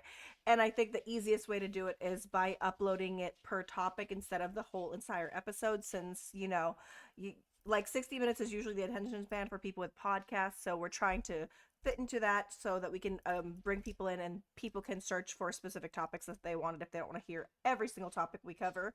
We've covered 12 already as is, or more, actually. So we have 12 episodes that are ready to be, Yeah, it's been a lot already. yeah, we have a lot. So I'm going to start love working it. on the projects of removing the audio from them so I can upload them. But like I said, the easiest way we could figure out was to do it by topic. So we'll be releasing the episodes as the episode as multiple episodes in the same time. It's just going to be the different topics as the division between them. So we're trying to find good places to cut the audio so that we can make it fit a little more comfortably in a podcast Spotify setup. So, And but- again, I just posted her socials in the chat. She uploads all of them to YouTube as well. If you want to, again, we, like Doku said before, we like to do this live. This is our preferred format. She's eventually, she's our hardworking gal, and she's going to be doing them to Spotify and everything. But it's always really nice to be able to see the visual aspect as well, because look how gorgeous she is, and look how much hard work she puts into it. So if you want to watch them in full with your eye holes, go to her socials. Follow her on YouTube too. yeah, Boost YouTube her is there. going to be where the full episodes are posted. Spotify is going to be posted in a different format as topics instead of the whole entire podcast episode. So we're just going to do, so there's going to be a lot more. It's going to look a lot crazier on Spotify because it's going to be multiple episodes, but it's all the same episode, just the different topics. So we're trying to get good ways to cut this in between. So we're going to go ahead and continue on to our next topic, which is going First, to look what Dak do. just said. Making me These me emotional before I was podcasts help supposed to me start. through the day. Watch the Stop last it. episode on YouTube. Dak, thank you. You make It me, means a Bessie, you lot make me to us. emotional.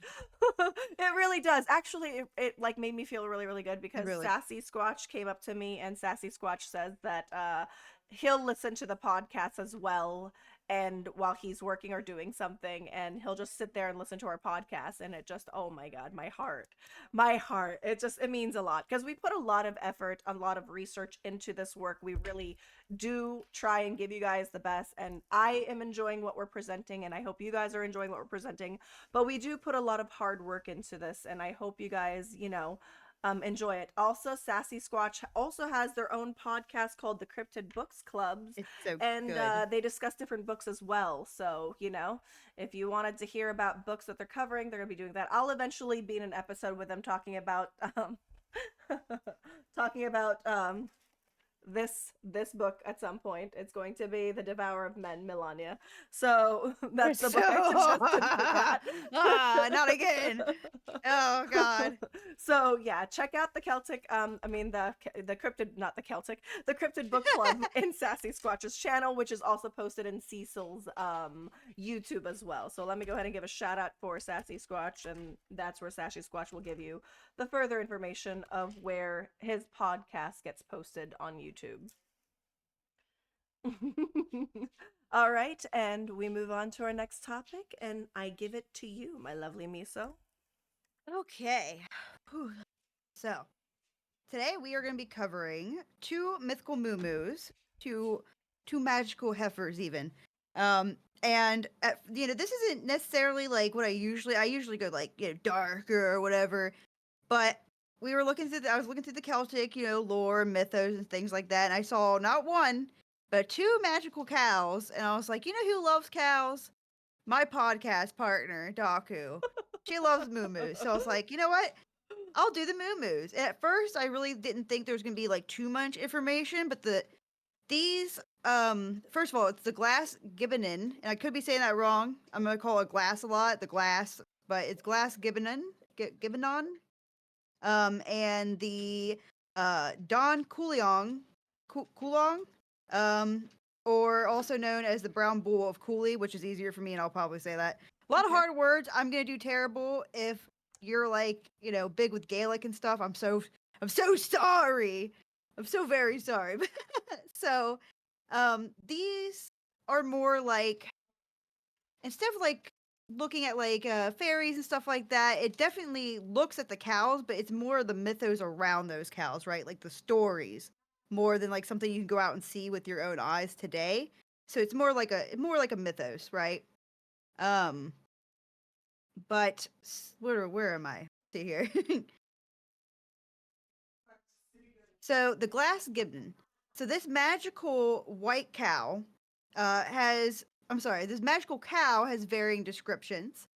It can either be white with green spots, which was my favorite, or gray.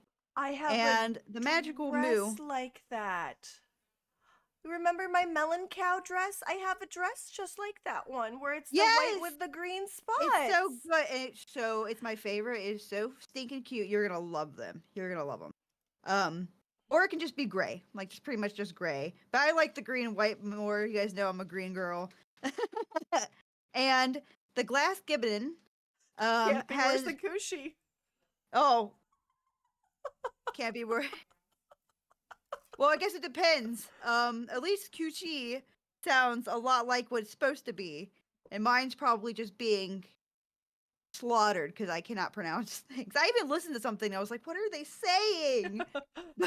Actually, Kate, can you give us a hint on how to pronounce these? I say, am I saying that just anything? terribly? Just please give us a little pronunciation of the glass or the Glass? coolie I think it's bull. glass. Let me see. I'm looking up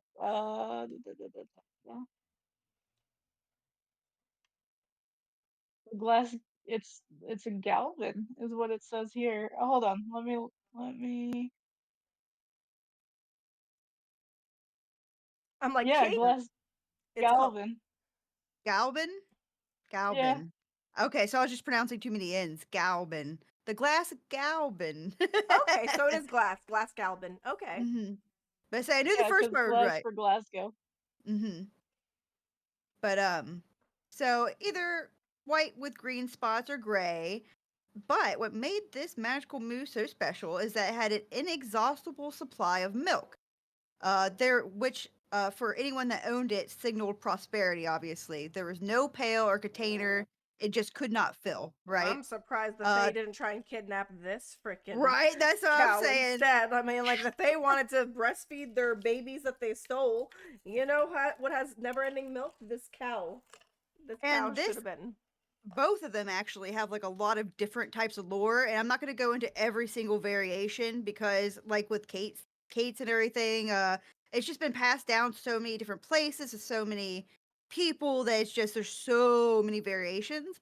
But there is a variation of the story that I didn't get into about the glass that where people pretty much were like they would have competitions. The person that owned it would be like look at my magical heifer. It can fill anything. It will never run out of milk. And people were like, "Oh yeah, well, I'm gonna bring my biggest bucket, and if it gets filled up, then I get the cow." And they're like, "Oh yeah, fucking bring it." So they do, and of course they can never. There's no pail. It can't fill. So it just keeps filling up every pail and would never, So it'd be a way for them to like, peacock, right? But so this magical heifer has its story, like I said, told and retold. So there's multiple versions of it. And it holds a very special place in Irish cosmology. Cosmology, yeah. The stars. As is the origins, and I'm gonna butcher it. It is the origin story for the Balak na Bofin, or the Milky Way. which get it? Oh, by Milky the way, Way. did you want me to show pictures yet? I haven't shown pictures yet. Let me see. Oh yes, please show the first pics. I the completely first pic? skipped Okay, it. I even sorry. haven't. Yeah, I Okay. haven't noted. No, I'm glad you reminded me because I completely like. Oh, look how cute! It's so cute. It's so cute. So cute. Look at it. And there's the two green versions. I couldn't find a lot of pictures maybe for the gray. maybe I'm not a cow. Maybe I'm this thing. It's just a I'm magic this thing. cow. I'm a magical You're cow. a magic cow. I'm a Let's magical give it. cow. It's a Scottish magical cow. It's so Let's You know give it. what? It's very reminiscent of my Scottish wolf. You know that I was literally going to tell you it's funny because they seem pretty related. Yeah. Actually, believe it or not, I have 22% Scottish in my genetics from my Very father's nice. side. He was English and believe it. Scottish. Yeah. I'm just a bunch of white, like a whole lot of European. I know it's shocking. I know that's very shocking to everyone here, but But yeah, Yeah, You're so just Caucasian. did you want me to show the second picture? Just Because Joe. we're talking about the Milky Way. So it's the first. Yeah, go ahead. Here we go. So with that up, they believe that it is the origins of the Milky Way. In the West Cork version of the tale, every afternoon the glass would set off southwards to graze on the lands of Morris, or Myros, an area once nicknamed the Garden due to its lush, fertile pastures. Here, it would feast and eat all the grass it could, replenishing her energy, and then she would supply herself with like the finest, richest milk. And that's something big about the glass, is that not only did she produce the endless milk, but it was like the highest quality milk you could get. And as night falls, the glass would begin her journey back north across the sky towards Castle Donovan. Her udders, overfilled and heavy with milk, could not contain the supply, and as she travels, droplets of milk will spill from her udders, creating a stunning trail that we know as the Milky Way, seen here. Wow, that's cool. And I think that's hilarious because, get it? It's the Milky Way. I get it. Yeah? Because of udders. That's right, because they're boobies. Because They're of milky. udders. Milky udders, baby. That's Just really drippling cool. all over. I thought that was really neat little detail. Right? Like, that was so cute. I really loved, like, it's just such a sweet little, like, story. Yeah, just follow the to milk tell, trail, like, your Papa kids. Robbie. Follow the milk trail. Unless you're lactose Oh, I intolerant, always then please do. don't follow the milk trail, please. Or take a lactate pill first and then follow the milk trail. It's magical milk. Would you still be lactose? Oh, That's true. Maybe it'll. I didn't see anything in my research, but we need to stock give up them a on suck and magical find milk out. so people that are that are lactose intolerant can have like bowls of delicious Fruit Loop cereal with magical cow Just milk. following her, please. I just need a little bit. Just a little milk. My Direct question from is the Milky Way. right. Oh my god, I thought that was such a cute story for the Milky Way, though. I've never heard that, and I love it. I love that it's literally milk. That's how it happened now, you guys. That I've That's decided. how I believe it. I have decided that that's how it No, happened. don't quote that, quote. I have Don't quote it. decided. Don't do it. Give Give him a them. suck. That's it. Dr. declares. Nice. That should be your ending segments. Give him Dr. a suck and declares. find out. I do declare. I thought you meant give him a suck. And I was like, I don't know if that we can end all of them with that. I don't know. Oh my god. Oh my god. Whew. Yeah, I'm so sorry, Papa Robbie. You do need to stock up on some of that magical milk, like Raven's doing, because if you're lactose You need intolerant that- and you love That cereal, magic. magical milk. The more you eat, the less you chew. I don't know. I'm done. You just get direly done. constipated. The opposite effect. Oh god. Give him a suck and find out. See you next time. Are you giving him a stock of milk? Yeah, suck on them teats. Oh, don't. I mean, no. Don't do that. I love Imagine you come It- out, you're a farmer, you're on your farm, you come out one day, you're, in Scotland or Ireland or whatever, you come out and you're like, do, and you go in there and there's some guy sucking on the tits of your cow and you're like, what are you doing? He's like, oh, it's the glass, I need the magic milk. Leave my glass Please. given alone. You go away. I thought I could fill any container. My mouth is okay. You just gotta chase him out of there. It makes It's you not like wonder a how did we 7-Eleven find deal. milk? Remember in 7-Eleven where you could bring Yeah, any you bring your container own full of- drink. your It's not cup. that kind of deal. It's not the kind of deal with my cow, you guys. This is spiraled. I'm sorry. I'm terrible. I'm a terrible human. Oh, It's been spiraling since the it's coochie. spiraling. It has. The We have coochie been makes me unhinged. spiral. We've been unhinged for most of this episode, okay? The I didn't- coochie usually makes me spiral, so just it's a side effect of coochie. That good coochie, at least. Oh my god. We fell into that fairy circle, the fairy ring. And This is what they want. they trapped us. We're in a mimic land now. Is this what the Fae folks like? Is just life of just laughing at inappropriate things nonstop? Because I'm okay. They with this would life. probably murder us if they saw this. They'd be like, "We are offended as hell. What is this?" Well, this is why I would never step in the middle of a fairy ring. Here. No. They'd be like, "I Don't they know put what a you've rock done." I feel like wouldn't they that. Yeah, just from be what as I've come to the unhinged? lore. Yeah, so we're just unhinged with them. That's true. They might like it. They may be into it. Maybe the world of Yep. Alice in Wonderland is far more real than we expected. Which Exactly. version? Huh. All the versions, all the unhinged versions. I say the book. I'm just like, Oh my god, Papa Robbie. PTSD Oh ringing. my god. I just Y'all I be said I cool. said that in the I said that in the meme format. Hey, you get off my cow. That's true, Redneck. Where- That's true.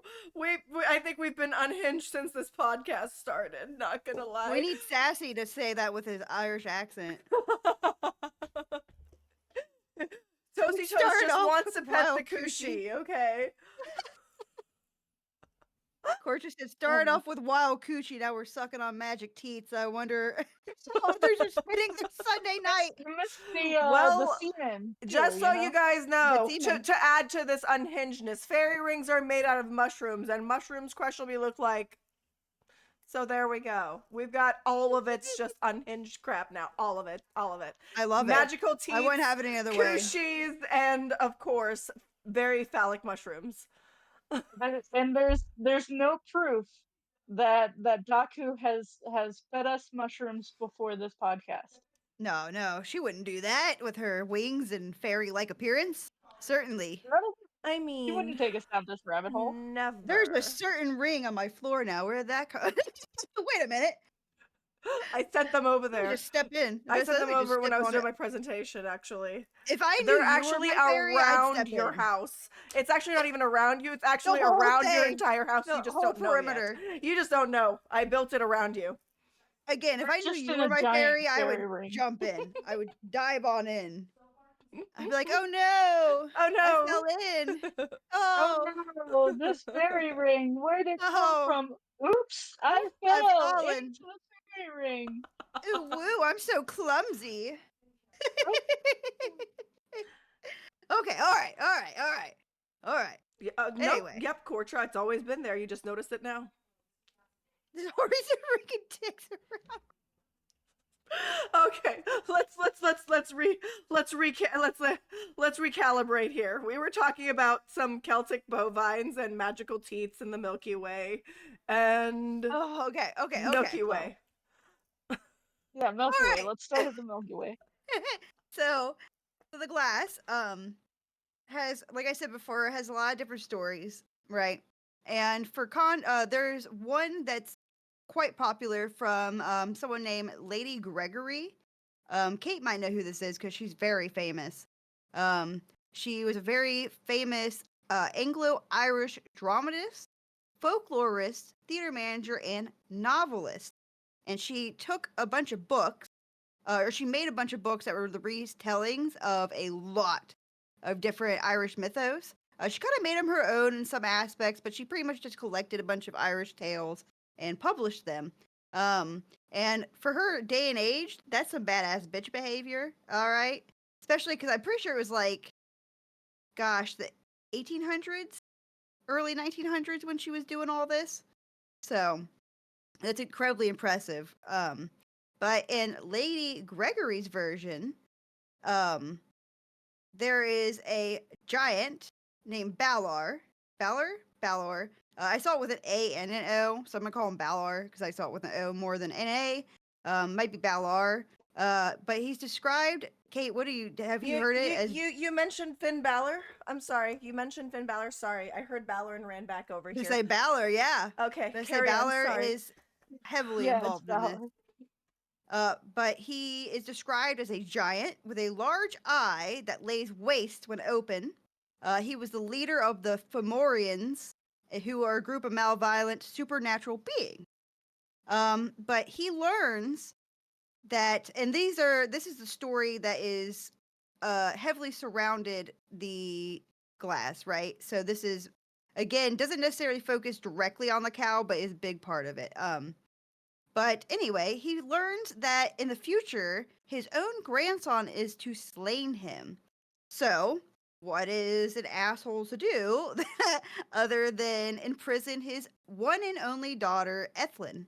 At the same time, there was a place called Drum Naten, or the Ridge of Fire, where there lived three brothers: Gobnu, the blacksmith, Samthin, and Kyan. Or it might be Cian. I just looked this up too. I looked up all these names beforehand. I immediately forgot how to pronounce them. But these brothers owned the magical glass, right? So they owned this magical cow. It was a very prosperous living, right? They had their blacksmith. Their brother had his blacksmithing. They had the cow, and they lived happily off the endless milk. Sorry, my cat was like, "Hey." And one day, one second, let me look up how to say his name again, because he is the biggest heart. Oh my god. We're gonna call him Cian because YouTube's like, hey, commercial. There it is.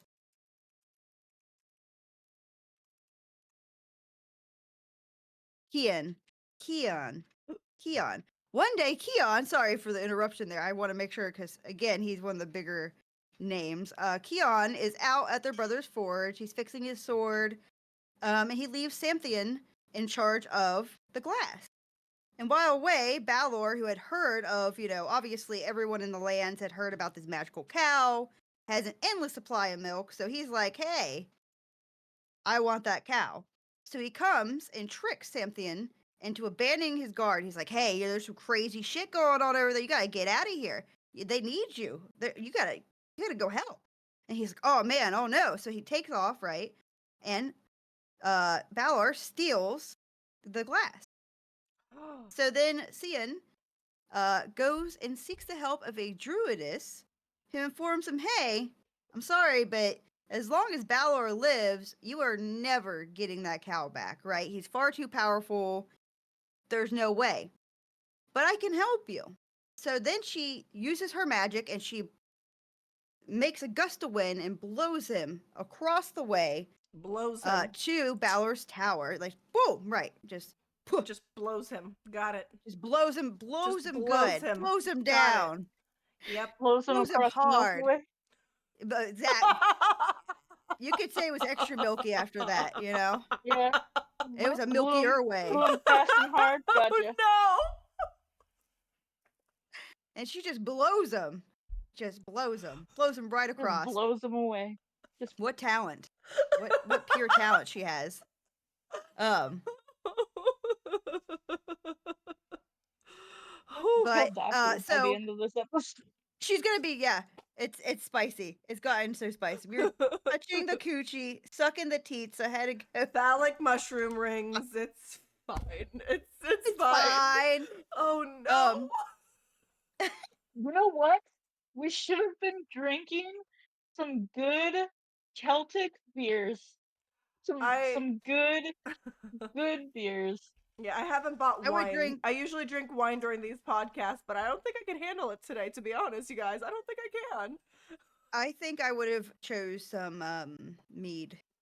Ooh, honeymead. Mm. But so Kian uh, gets blown across the way, right? And he lands at Balor's tower. He had this big, massive tower, and that's where he had his daughter locked away, right? So Balor gets in there, right? And him and Balor's daughter get freaky. They get real freaky because she's like, fuck my dad. Let's get it on. And Hold they on. have a child named Cien? Lu. Cien and the daughter? You see, yeah. Okay, I thought you said Balor and his daughter, No, and I'm all like, I mean, wait a minute. Okay, carry on. You meant Cien and yeah. Balor's daughter. Got it. Okay. Kian and Balor's daughter Okay. get it on, yeah. And Okay. they birth a child named Lu, I believe it's Lugh, so Lu or Lo, who we go first full circle is destined to slay Balor. But the only ball-breaking part about this whole story from Lady Gregory is that there's really no conclusion about the cow. I believe eventually Lou does slay his grandfather, but there's no conclusion about what happens to the glass. So it's a very unsatisfying ending. But there's another version that I find a little more satisfying. And I believe this is the older version, the older tale of the glass. And it's from Lormanen's Collected Folklore. And this has a two-part. This is like a two-parter. And the first part begins with a carpenter named Guban, Gugu, Kuben Seer, and he was hired to build a castle for Balor. In order to prevent other lords from building magnificent castles like him, because Balor was very prideful, he was very greedy, right? He's like, I want my shit to be the best, right? You ain't gonna have a place as good as mine. So he plots to kill the carpenter he has just hired to build his castle because he doesn't want anyone else to have it. But Gubin, I'm calling him Gubin because it's fun. So, someone's gonna be mad about that, but I'm doing it. But he survives thanks to a warning from Balor's own daughter. He then tells Balor's son, because obviously Balor at this point doesn't know that Seer knows, or Guban knows that he knows that he's gonna kill him. So he's like, hey, Balor's son, can you go run to my home and get me 3 special tools? I can't finish your dad's castle without these tools. So his son goes to Gobin's house, and his wife kind of catches on to Gabin's wife kind of catches on to the fact that something's wrong, right? Something's up. So she slams the tool chest shut with Balor's son inside, trapping him. And she then contacts Balor like, hey, if you want your son back, you better give me my husband safe. And not only that, but you better give me my money. You better give him what is due for his work. Another badass bitch moment, right? So she's like, yeah, you better give me my money and you better leave my husband alone. So the second part of the story is that Gubin recommends a blacksmith. God, there's so many hard names to say in this. Gavagine to do the ironwork for the castle. He advises the blacksmith to refuse all rewards except for the glass, the cow which can fill 20 barrels. Oh my god, that's a lot of barrels. Right? There's the glass again. Coming on in. He agrees to this, but as he did, he played a trick on the blacksmith because it's how he is, right? That's how Balor is. He's kind of a dick. He's a dick. Kind of. He's just coup de grace left and right. It's fine. Coup de grace this guy, coup de grace that guy. Just coup de grace all around. It's fine. Everyone. Just handing him out like candy. Got it. He loved it. He loved to be a dick.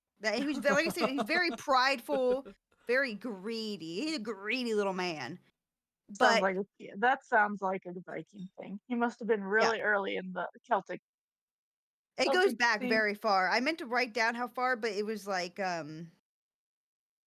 something CE. Actually, I might have it in here somewhere. But well, if you're talking about Lady Gregory, she was in what? Yeah, she was 18. Yeah, '80s. late 1800s Yeah, into the, I think it was yeah. 1932 is when she And died. So yeah. this is the Lormanens collection, and I think this one's a bit before she took the collections and did whatnot with them. But as Ballard does, he played a trick on the blacksmith. He's like, "Yeah, I'll give you the glass, sure," but he didn't give him the special buyer rope, which was a magical rope that would keep the magical moo from wandering off. Um, so the You mean blacksmith they had now to had have to a hire. special Oh, rope go to ahead. imprison it? Yes, because Oh, she was a very magical moo. So free the glass cow! Let it make Milky Ways happen. yep, best they stopped her Oh, from see, making that's the Milky the Milky Way. Way happened. They were just trying to rein her in so that they could get the barrels of milk. It All the wasn't milk. always used. Look how sad Doctor you made that. Gov Doctor's new so Epic. sad. I would say Epic's I probably thought it was a dying hearing happy me cow pronounce that was things. free, but no, it's being Gov new. captured. They have to have a special rope for it. It just makes me sad. I didn't think No, about the yeah, entrapment of this poor cow. I'm yeah. upset. It's Okay, go on. humans. But he didn't get the rope, right? So now the blacksmith has to hire help every single day to escort the cow back and forth from pasture, and he would offer sword forging as a payment. One of these helpers was named, and here he is again, Kyan. And this is the same name, probably, supposed to be like the same kind of person as the, Lady Gregory story. Again, I think this came before, so I'm assuming this is where she got it from. But he takes the offer to, take the cow back and forth because he wants a sword. But then he becomes careless, right? He kind of gets distracted, and the cow walks off. He just boop boop boop boop, just walks out, right? And I'm like, good for you, Glass. Get the fuck out of there. Archie was happy to hear that. Right. And for his carelessness, he used to have his head cut off, which I'm like, damn, you fucked up. Uh, but he requests 3 days of leniency to go recover the cow. So then, Kyan was they're all gods in the Tuatha Deden and Pantheon. That doesn't surprise me at all, considering the area this is all from Epic. But so Kyan is then ferried off by a man named Menenwan in exchange for half of Kyan's profits from the quest. He then travels to a place called the Cold, where Menenwan's lockpicking magic is able to get Kyan into Balor's daughter's chambers. Ooh, Can we guess what happened when whoa. he got into Balor's daughter's chambers? They got it Yeah, on. They got on. we finally got to the climax. Yeah. Dun-dun. That's right, Kate. That's right. We got to the phallic symbols, we got to the coochie, we got to the The semen, climax. we got to the titties. To the magical milk titties, the teats. Now we are We now got to the in the Milky Way. chamber of the daughter of Balor. Let's continue. We're getting to that climax time, yep. Oh my goodness. All this foreplay has led to this scene. All the edging. So seeing he gets it on with Balor's daughter, and she bears him a son. Surprise! And Not really. at this point, he doesn't know. Balor, I don't believe, knows. From what I can understand, again, these stories were a bit confusing at times. But from what I could tell, Balor wasn't aware of this until until she birthed the child. He didn't know that Kyan, he knew of him. Cian, I keep calling him Kyan and Cian. Every time you say cayenne, it just makes me think of cayenne pepper. Like, that's all my brain can think of is just cayenne pepper. Keon. Okay, that makes more sense. Keon. He didn't know Keon was essentially a double agent in the sense that he came there to get the cow back, right? And he had been hired in the Cold, the area he was in, to cook food, do all this stuff. So he's like a helping hand. But then Balor finds out about this child and Keon. So Keon takes the infant, but he also steals the buyer rope, that magical rope used to control the glass. And then he boards back onto Manawan's ship, and they flee. And Balor is trying to use his magic to create great waves and flames in the sea to, destroy them. But Manawan counteracts these attempts and destroys it using his own magic. And for his help, Keon gives him his child. All right, he gives Manawan his son to foster because he knew he was going to be a powerful influence on him. He's a magical man, etc. His name as a foster child under Manawan was Dal Dwana, which means master of all knowledge. And then one day, this child, Lu, or master of all knowledge, sees his grandfather Balor. Full circle, baby. He's an adult man, or at least an older boy. And he sees his grandfather sailing the sea with his fleet, and he tosses a dart at Balor, killing him. And thus we come full circle to Balor's grandson killing him. So no matter what Balor did, he's ending up him trying to stop the destiny of his own grandson and be greedy and steal this cow. Him stealing this cow, the glass. It all comes back to the cow, right? Him trying to avoid his destiny and him being greedy leads him to steal the glass and leads the person that would make his grandson to him. So it all revolves around this cow. If it wasn't for the cow, he wouldn't have had a grandson that would have killed him. Well, right? fates can't be changed. Self-fulfilling- Fates cannot be Exactly. changed. Self-fulfilling prophecies, is that what you're saying? Exactly. Kind of like what happened in self-fulfilling. Harry Potter. Self-fulfilling Mhm. prophecies. It's kind of circle. it's kind of crazy, but very much true. You Yeah. cannot change fate. No matter how hard you Yep. try, even if you avoid getting hit by that bus, you're gonna get hit by And something these- else. It's these are, like, just very- supposed to happen. Yeah, and this is me like kind of trimming the fat, if you will. Again, I was not expecting these cows to have such like crazy, But like they're so in-depth cute. connected stories Did- to the mythos. Is there of anything else other I need to show people. after the Milky Way? Let me see. I think Oh, they that's are the next for- topic. Okay, that's the next topic. Okay. Yeah, I think the other ones are for Dawn. Okay, yeah. So that's the Um, next guy we're talking about. Yeah, and So, they don't. Oh, go ahead. sorry, you said you're trimming the fat. Are you calling this cow fat? No, that's a lean, mean fighting cow right there. Lean, mean fighting machine. Milky girl. Well, It's yeah, okay, put all that Epic. milk out there. It's okay, Epic. Getting it out. We tried to. Well, she did have a high fat content in her milk. That was what part of made her so special. She had a high butterfat milk. I want some magical butter made by this Right. magical cow.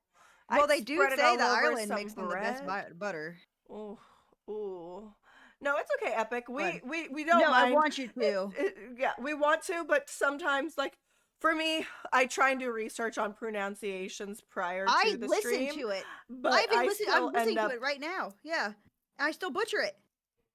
I'm listening to it over and over and over and over, and then I come here and it's just like when I used to do tests in school. I'm like, I used to be in Spanish class, and you have to go up in the front of Spanish class and like do the little readings, and I'm like, I don't remember anything, or I just butcher it, and they made fun of me. My Spanish teacher literally used to make fun of me, and I'm like, dude, first of all, that's discrimination. I'm dyslexic. All right. So, Second of the- all, fuck Yeah. you. so I didn't learn to speak English until I was like, older. I could understand, but I was never able to really speak it. My first language is Tagalog, right?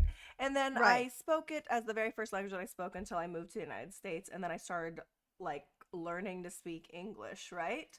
And so it got to the point that I started speaking English. And so when I went home to the Philippines, my first like few days there, I could speak the language very well, but I was told that I had a like accent in my with my Tagalog, so I had like an American or like Like an American accent. an American accent on my Tagalog, and I'm just like, what the fuck? But it went away as like as the days, like since I spoke it more often, it just got more Right. comfortable. But apparently, like I had like an English accent to my fucking Tagalog, Right. which is so annoying. Well, and I've told you this before, but I find it anyone that can learn a second language, and especially that second language being English, because English is like an incredibly hard language to learn because we have like a lot of weird rules that some places just don't have. Um, and any two languages is super important. I don't know shit. Like I can't barely speak English, as you can see. So it's like really hard No, for me. don't kill the cow, Toasty Toes. He says cow better stop running off or somebody's gonna have a magical porterhouse. No, don't eat the cow. Can you imagine how pissed off the cow gods is would be if me. you killed the Don't cow eat that made the milky The cow? cow is me, please. Vega, hello, my love. Welcome in. Husbando, welcome in, welcome in. We're happy to have you, Vega. Wow. Greg!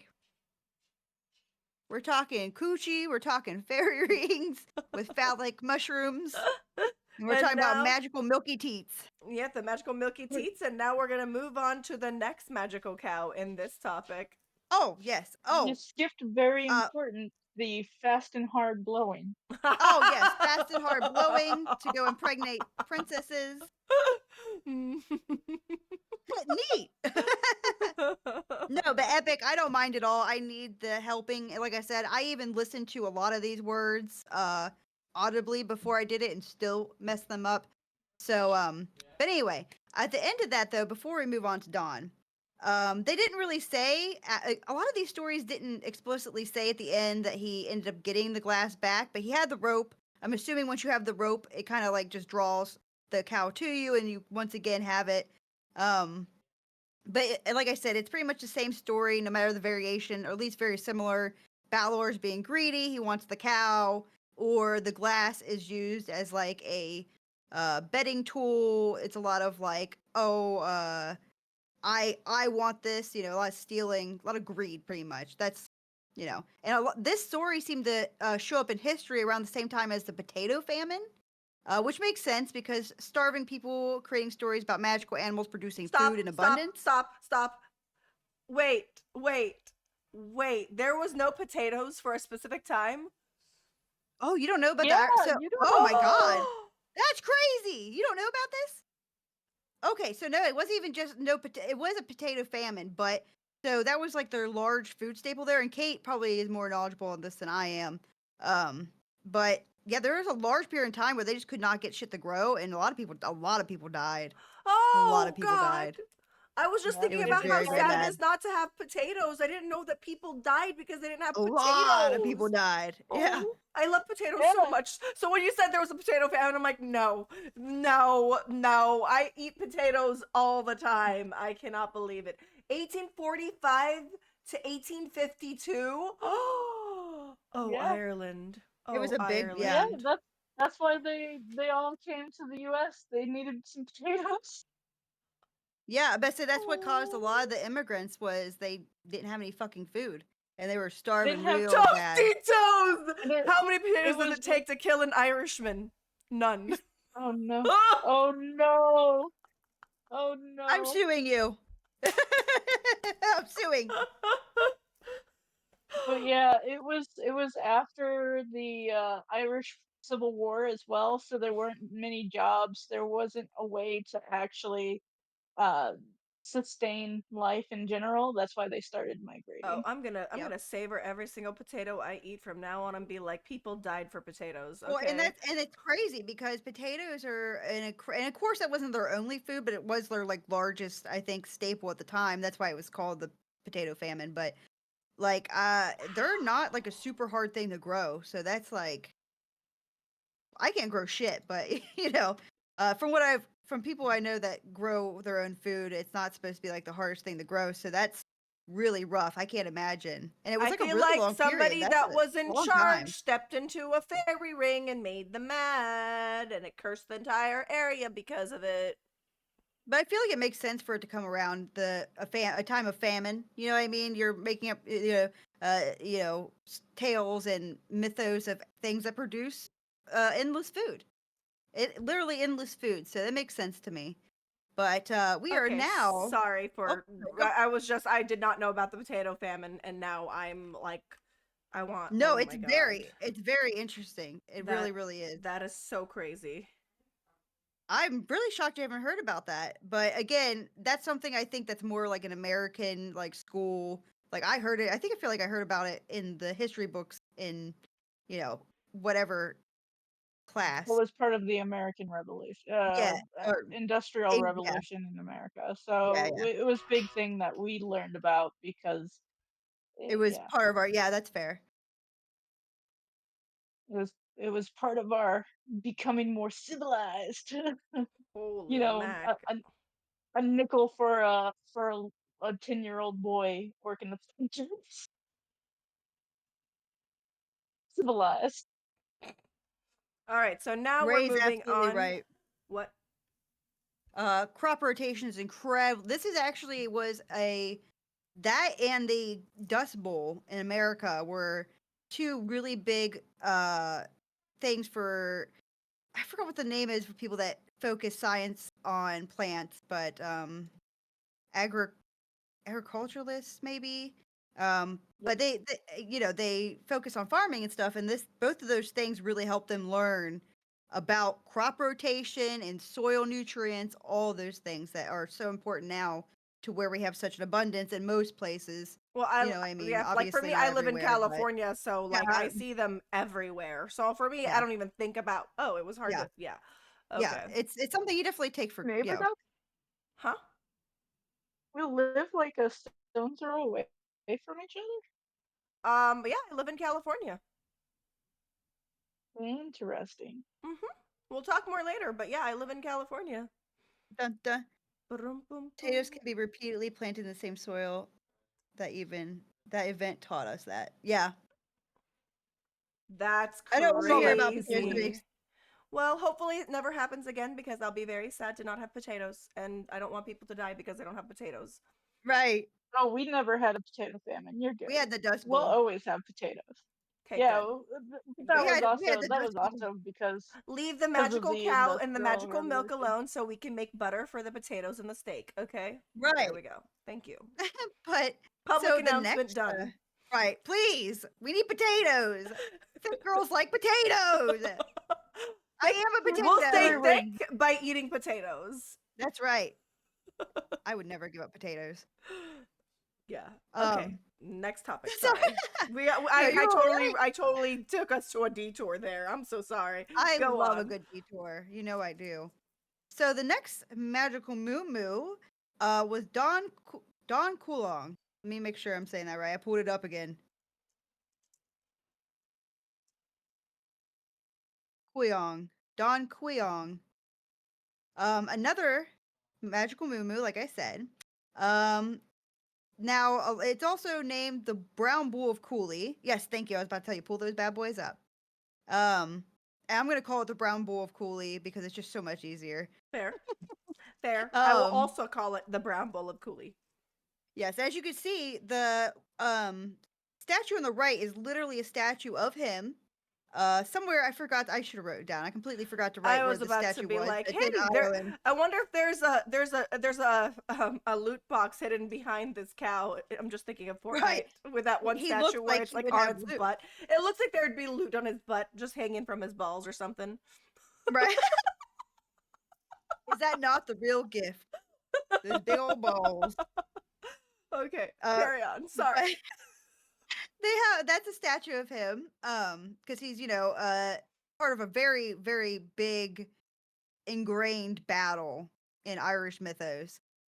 So originally the brown bull of Cooley, who it was an extremely fertile stud bull, who was originally a man named Frush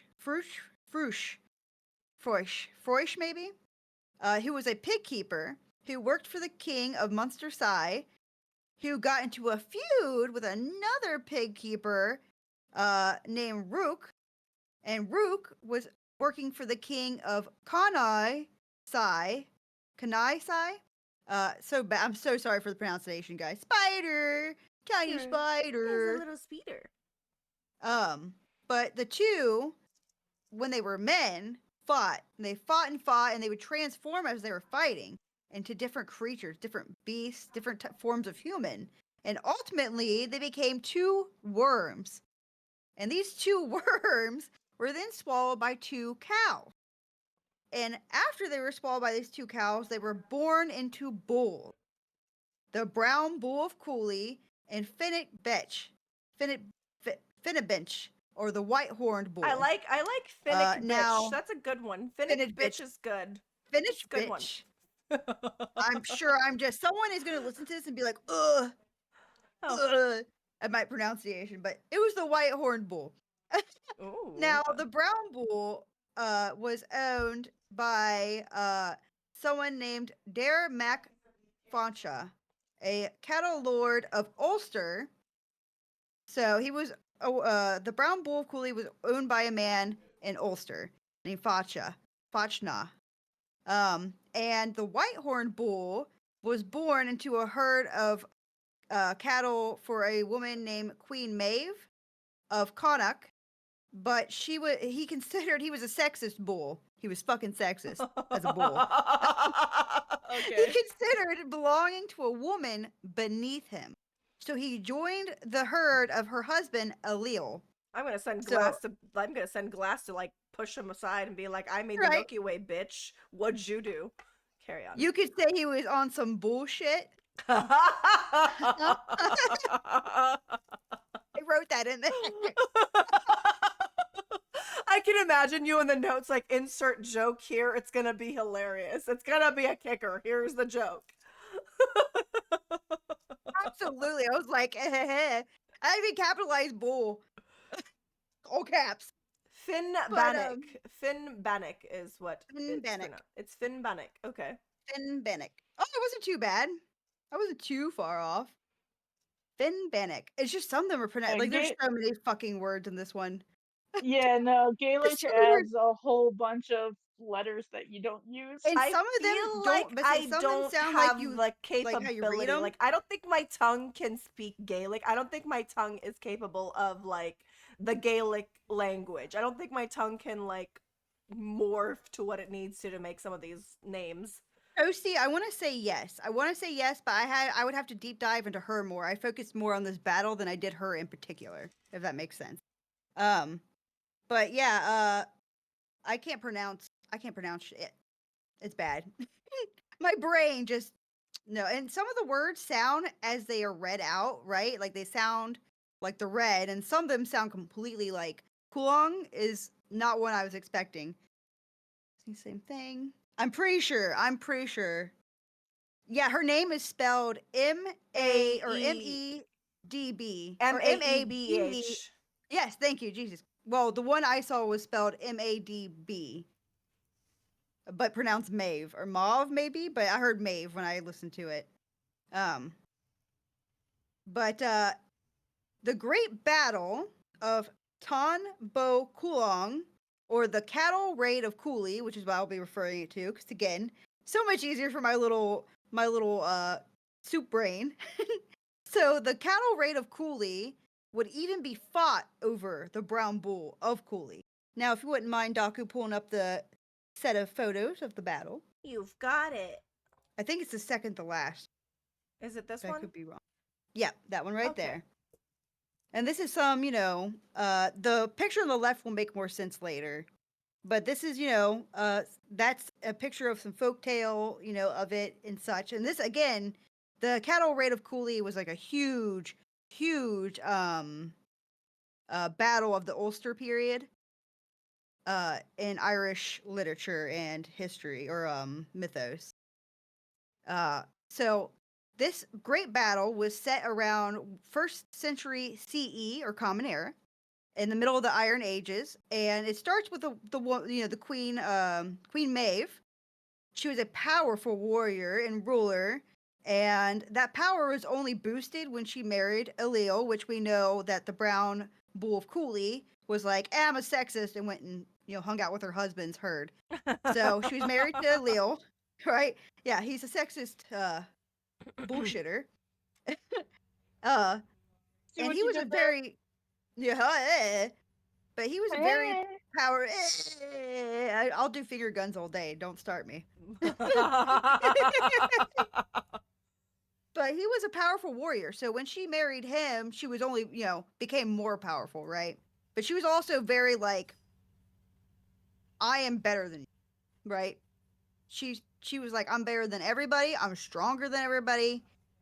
He's I just an mean, accessory, right? she is queen, and how long did she reign for? That should say enough after that. And she I battled actually don't herself, know. so I'm just saying.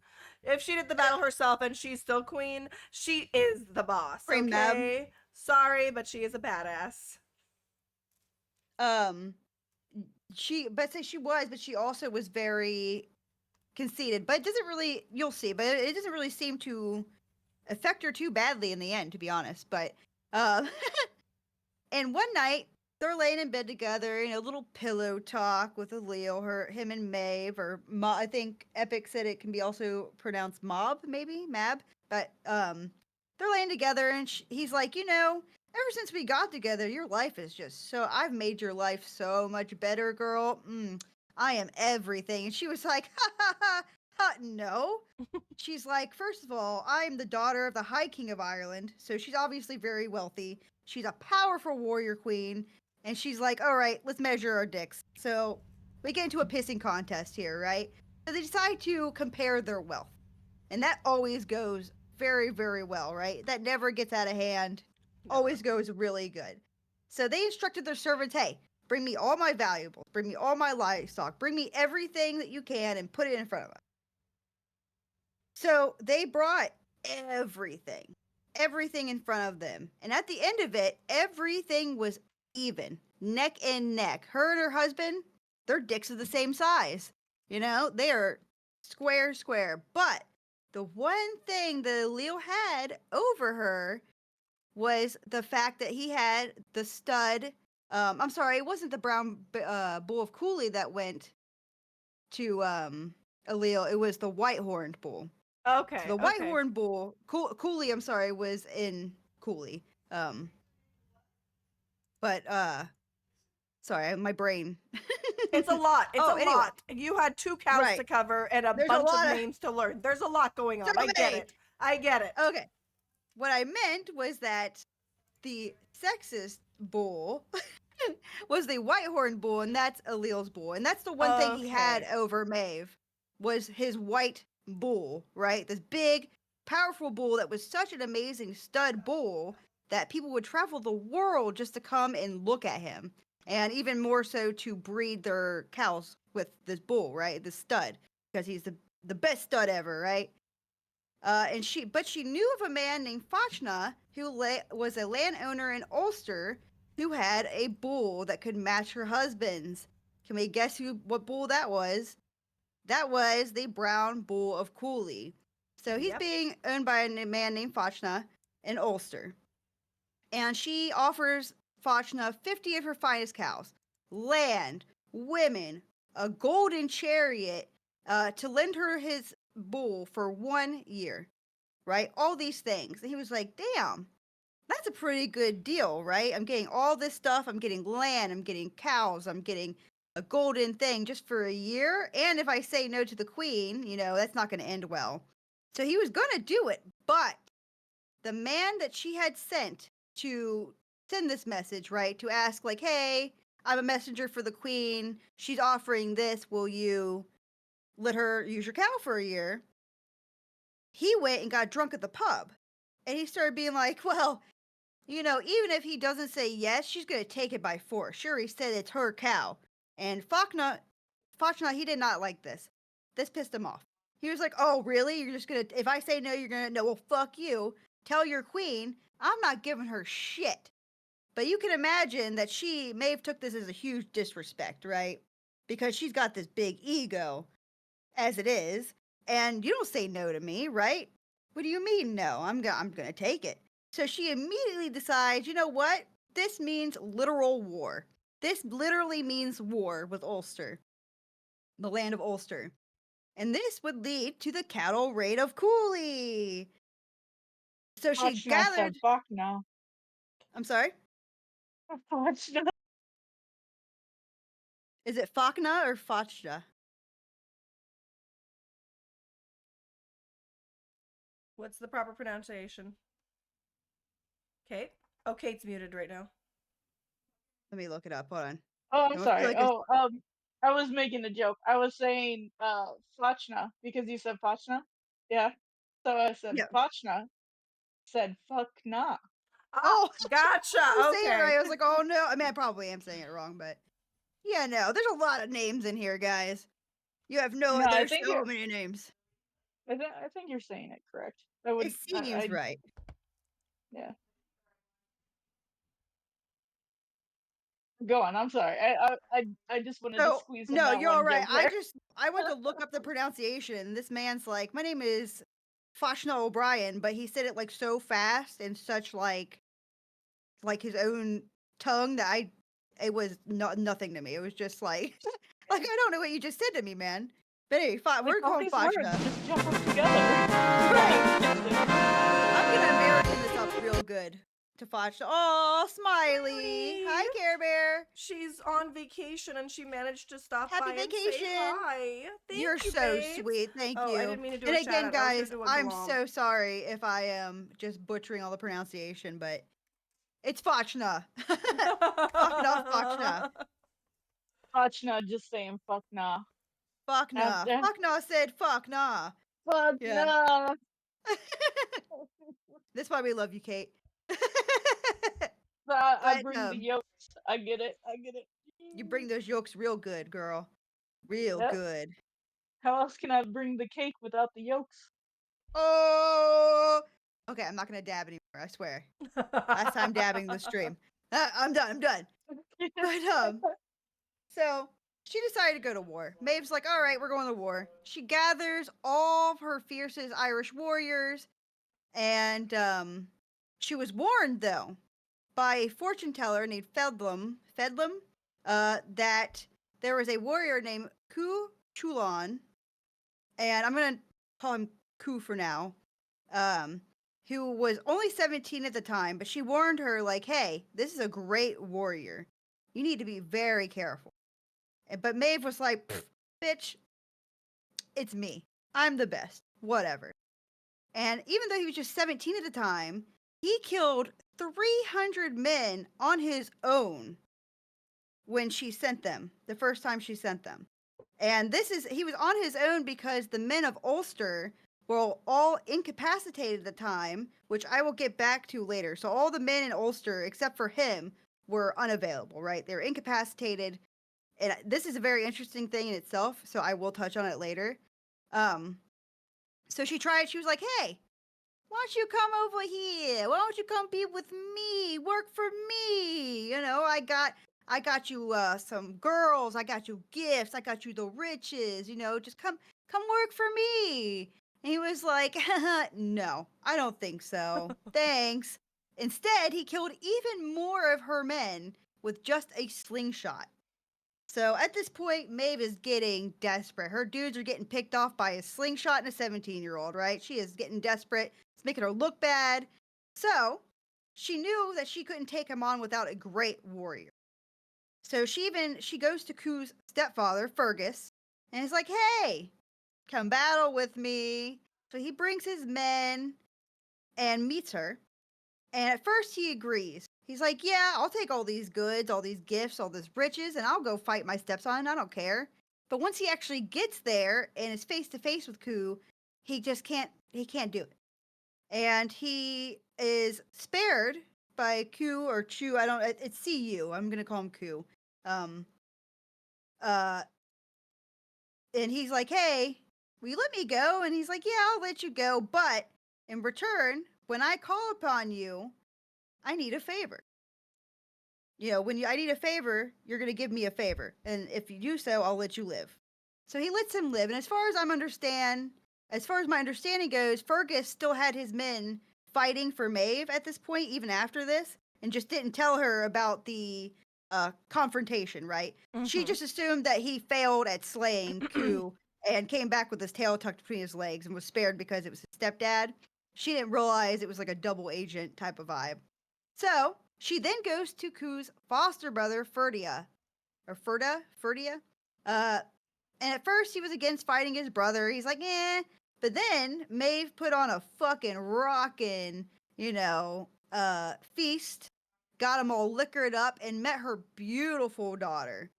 And she was like, if you fight for me and murder your brother, you can marry my daughter. And he was like, I'm going to let my dick do all the thinking? Absolutely. Absolutely. I will kill my brother if I get to marry your daughter and get all these riches. The daughter that launched 1,000 ships.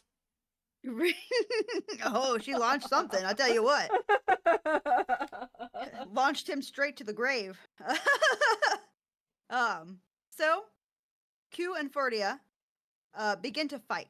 And it's very clear that they're very evenly matched warriors.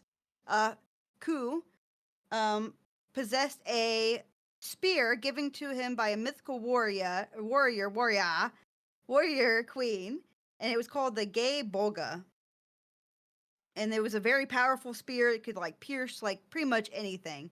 But Ferdia, his stepbrother who came to slay him, also had some protection of his own, and it was a coat of magic armor given to him, I believe, by the same warrior, because they were trained by the same warrior queen. And this is the woman that trained them both to be great warriors. But this could withstand the sharpest blades.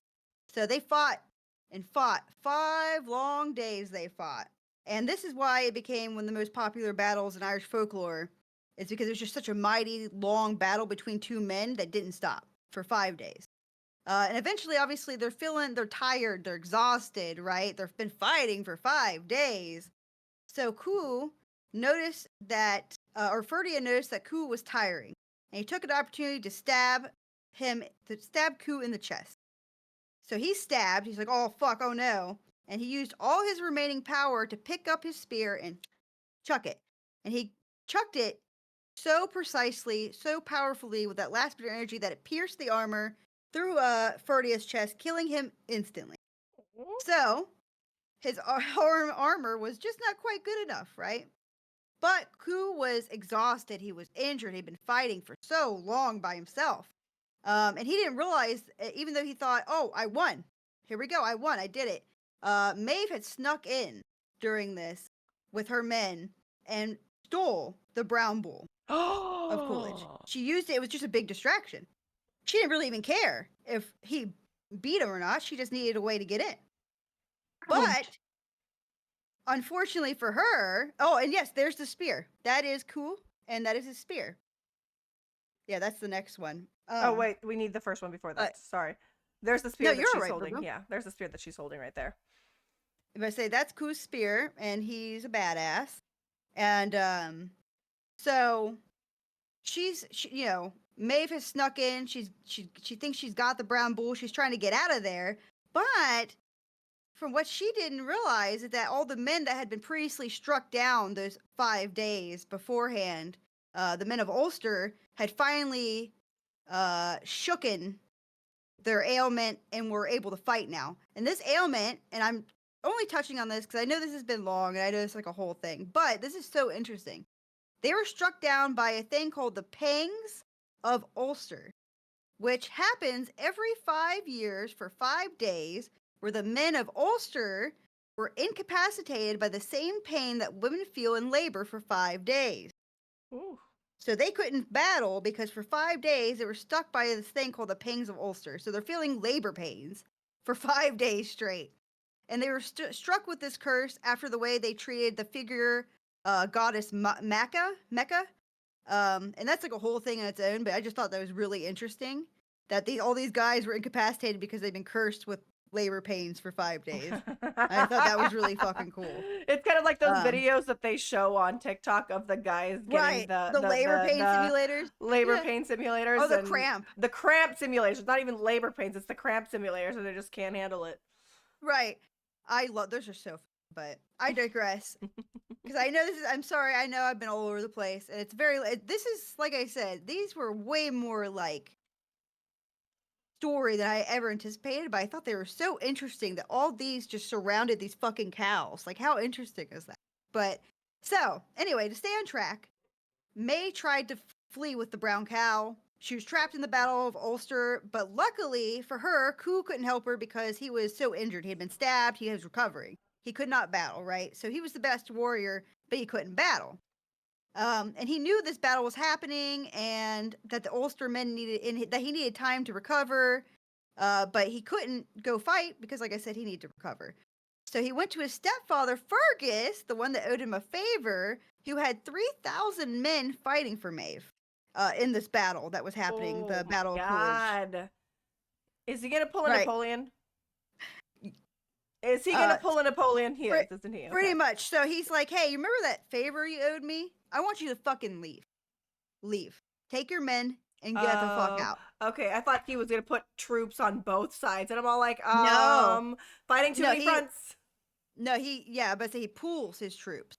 So she's using these men to fight the men of Ulster, but then he takes about 3,000 of them and disappears, right?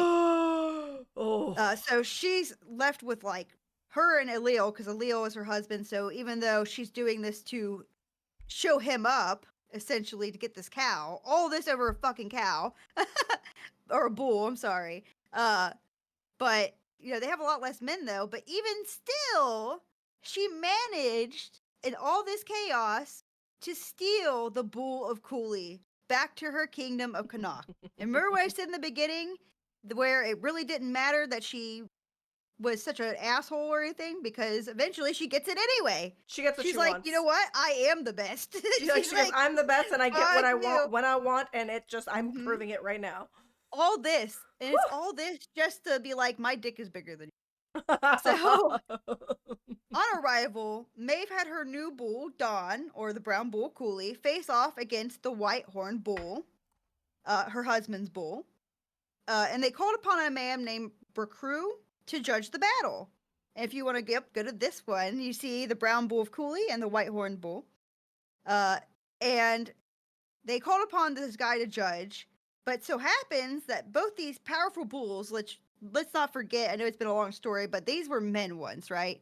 Pompous men who couldn't stop fighting, so they got turned into bulls, essentially. They for their turned into bullshit. worms and got eaten by bull. First of all, they got Right. turned They into were worms. They I'm were sorry, worms eaten by these bull. They were birthed in And the they bull. became still. these It's a whole bull, thing. and now they're fighting again. Yep. Right, exactly. Full circle. That both of these cow stories are just full circle. But Too anyway. bad there's like one of them is a huge sexist, Right. Son of a bitch. Like, what an asshole.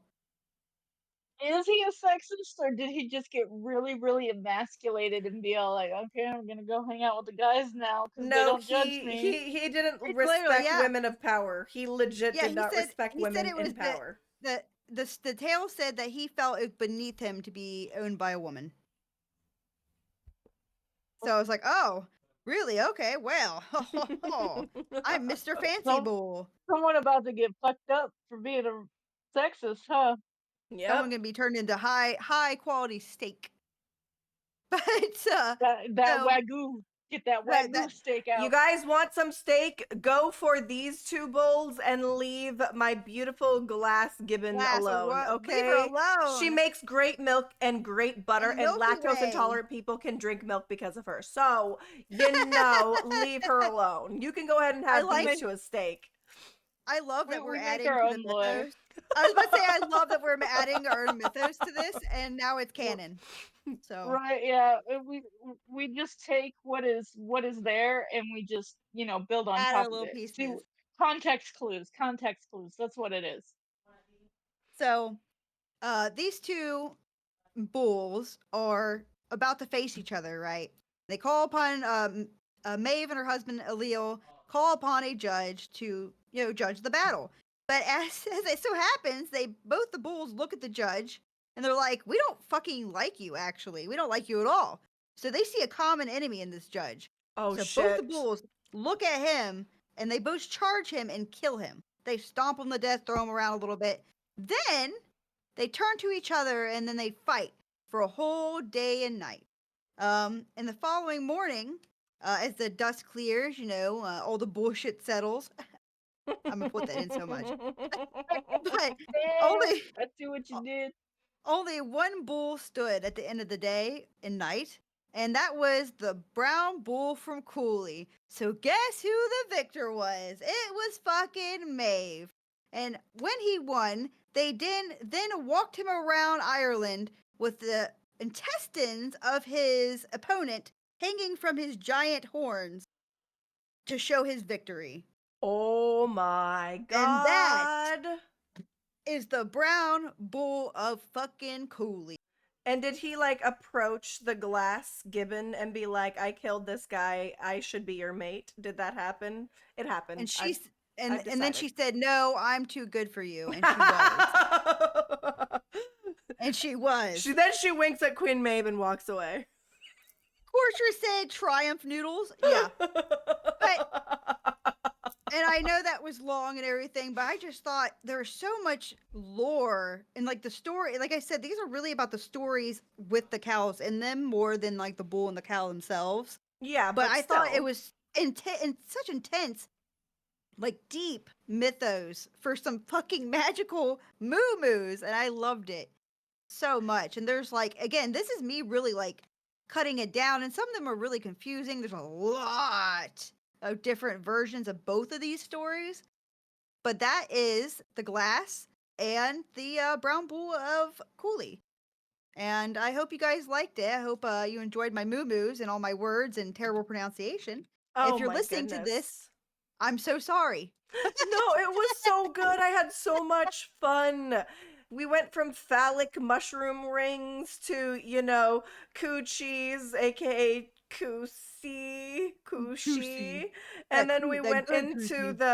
the magical milky teats to the magical Milky Way to the worms getting eaten by cows. It has been a journey, you guys. It has been a journey. And Holy again, I crap. just like the I never expect, for some reason I didn't expect like Celtic lore to go like there's so In much. depth. It was so Yeah. hard to choose. And then I saw those and I was like, well, I gotta do it for Daku. There's two of them. What are the likelihood that there'd be two? You know what I mean? And There's a one lot culture. more. So This has inspired me that my next stream I'm going to be wearing my cow dress. It's my green one specifically. This has inspired me to pull out my green dress. The winter is almost over and I'm probably going to wear it for my next stream so I can wear my melon cow. Just just yes. Yeah, you just gotta do it. because. But Yeah, the Celtic. Sorry, go ahead. go on. I'm just like really happy that we didn't do it on purpose, but we covered the Celtic episode during the month that they have Right. St. St. Patty's. Patty's Day, and then I noticed that it's just green everywhere. We had green cows, green dogs, just green everywhere. So it's fitting for the month. But yeah, that was a lot of fun. That was really really interesting, and it's kind of weird because Episode it 6. seemed like you and Kate both covered two different topics because Kate covered the two different versions of the Fey dog. So that was really really cool. And then we had two different cow versions, which And again, technically there was three cows. Okay. technically, if I say technically there was, you're right. You're right. The white horned sexist. Yeah. Fuck that guy. He was in there. If I say fuck that cow, I'm glad he fuck lost. the guy. And again, I picked two because when I first originally saw them, I was like, oh, it's about, cows, so I doubt it's going to be very long. And then I started actually getting into it, and I was like, oh, whoops. It's like, oh, these are way more than I thought. So, It just got consumed. The Celts enjoy their animal fae, so there's a their lot animal of animal stories in lore, general. yeah. Yeah. A whole But lot. let's Yeah. revisit these, okay? We've got, hold on, let me just revisit these. You've got these beautiful green cows over here. My Absolutely favorite. stunning. Then you've got the Kushi, which is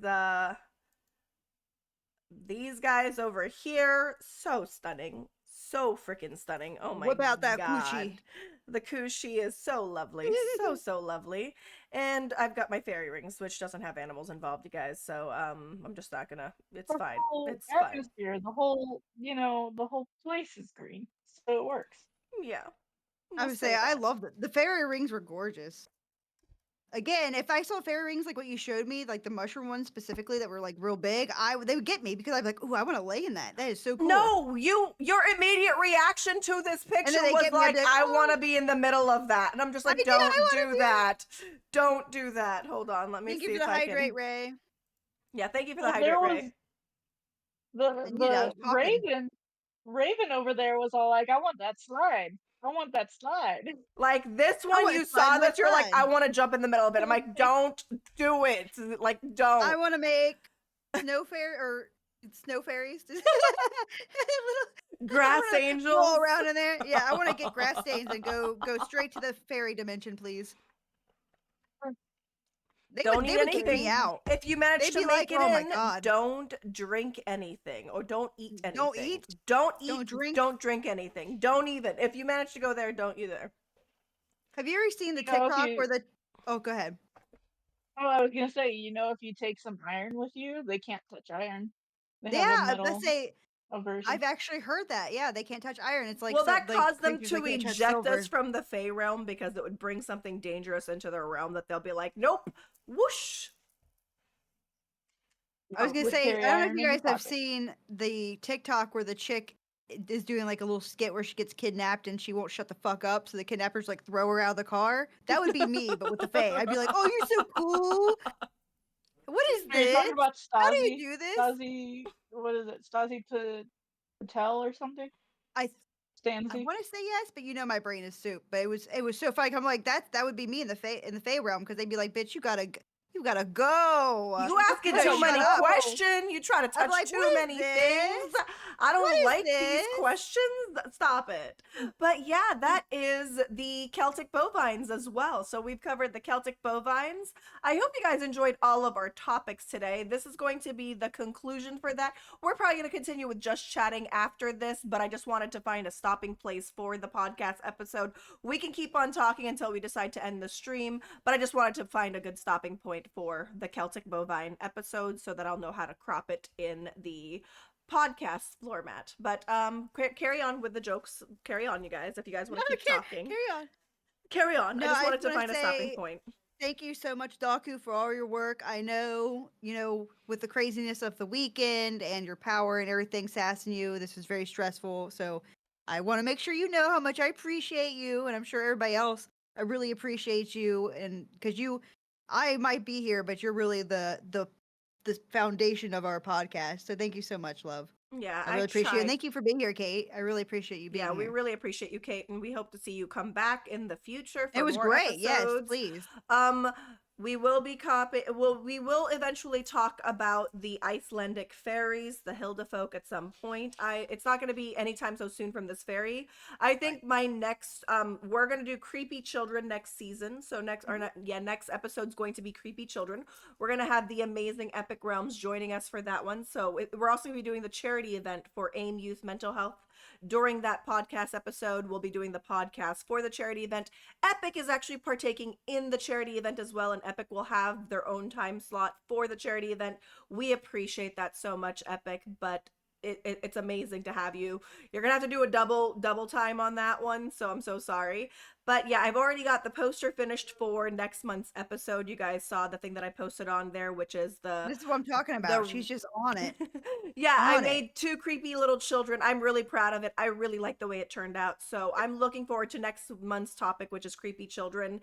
And then the month after that, I will be talking about a location. So it's going to be my first location discussion. And then we'll eventually cover the Men in Black after that. So for me, we're going to do creepy children next month. The month after that, we're going to do haunted locations or magical locations. And I'm really, really excited for it. Yes, the Black Eyed Kids will be Epic Realms' topic. I'll be talking about the Green Children of Woolpit, and you are talking about Changelings. the Changelings. Yeah.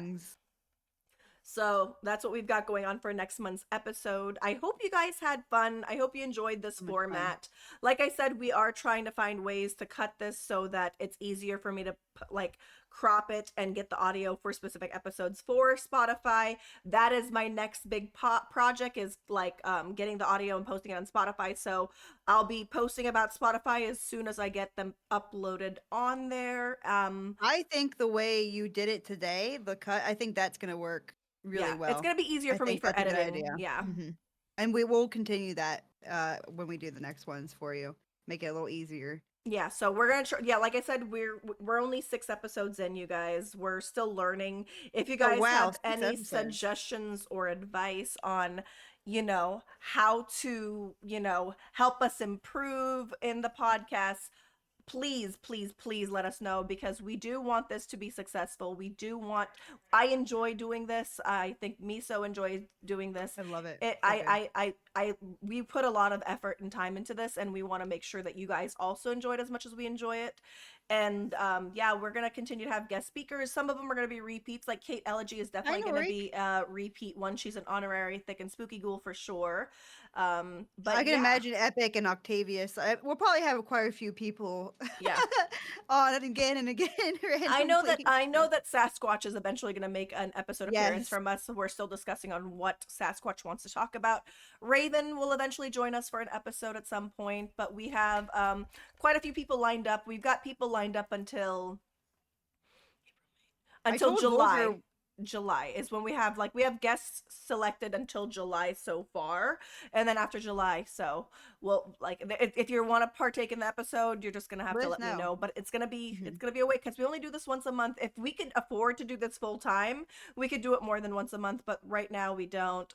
I don't even know if it's worth trying to make a Patreon for it to see if it goes anywhere. So that's things that we're gonna discuss further in the future, but right now we can only afford to do it once a month. Eventually I'd like to be able to do more, but like I said, we need to be able to have the time to do that, because it takes time for us to do the research. It takes time for us to make the posters. It takes time for us to do any video editing and uploading. So, just be patient with us. But thank you for saying you're enjoying the stream. Thank you for everyone that joined us. Do you guys have anything to say, thank you guys Kate and so much. Miso? I was just gonna say to everybody watching, literally means the world to us, like so much. I really love doing this. Like I said, Daku puts her whole soul into it, and I appreciate her so much. I appreciate you guys so much, because I love doing this. I love being able to spew information at you and just chat and have these great, like, it's just such a fun time, right? Like, it's a good time. We have a lot of fun with it. You learn some stuff, and it's just, I love it. I'm just gonna keep going in circles if I keep going, but thank you guys, seriously. No, thank you for everyone that hung out with us. Thank you for the ones that brought the raid in. So, do you have anything else to say, Kate?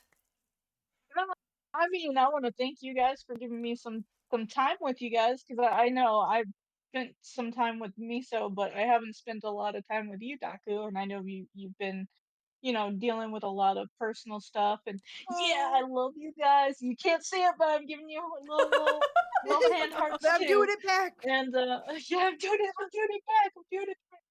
And I really look forward to what you guys have planned. And I'm gonna get with you a little later, Daku, to kind of help spread out the responsibility, because I know you love doing this. I'm not saying that Oh, it's you're overwhelmed overwhelming. I and will stuff. be honest, it's Yeah. overwhelming. It really is. Like, I'm trying to get it done, but like I said, this is my first podcast. I'm learning as we go. So, if anyone Right. is willing to help, I am like, oh, thank God, take some weight off my shoulders to make this even better. So, yeah, for sure, I would greatly appreciate that. If there's nothing else, should we do our outro? I think it's time, yeah. All I right. think it is. You guys ready? We'll I'm stay ready when you thick. are. Oh, well, ready? Ready? All right, here we go. 3. We'll stay thick. And You stay spooky. Perfect. All right, let's go ahead and get the pod raid message, and we're going to go ahead and find our target for this one. Again, we appreciate you guys so much. Copy and paste that message while I find us a person to raid to. Thank you so much, you guys. We appreciate y'all so much. Let's go ahead. You guys are going to Means the see the world. front screen and the theme song while I find someone to raid. All right? Love y'all.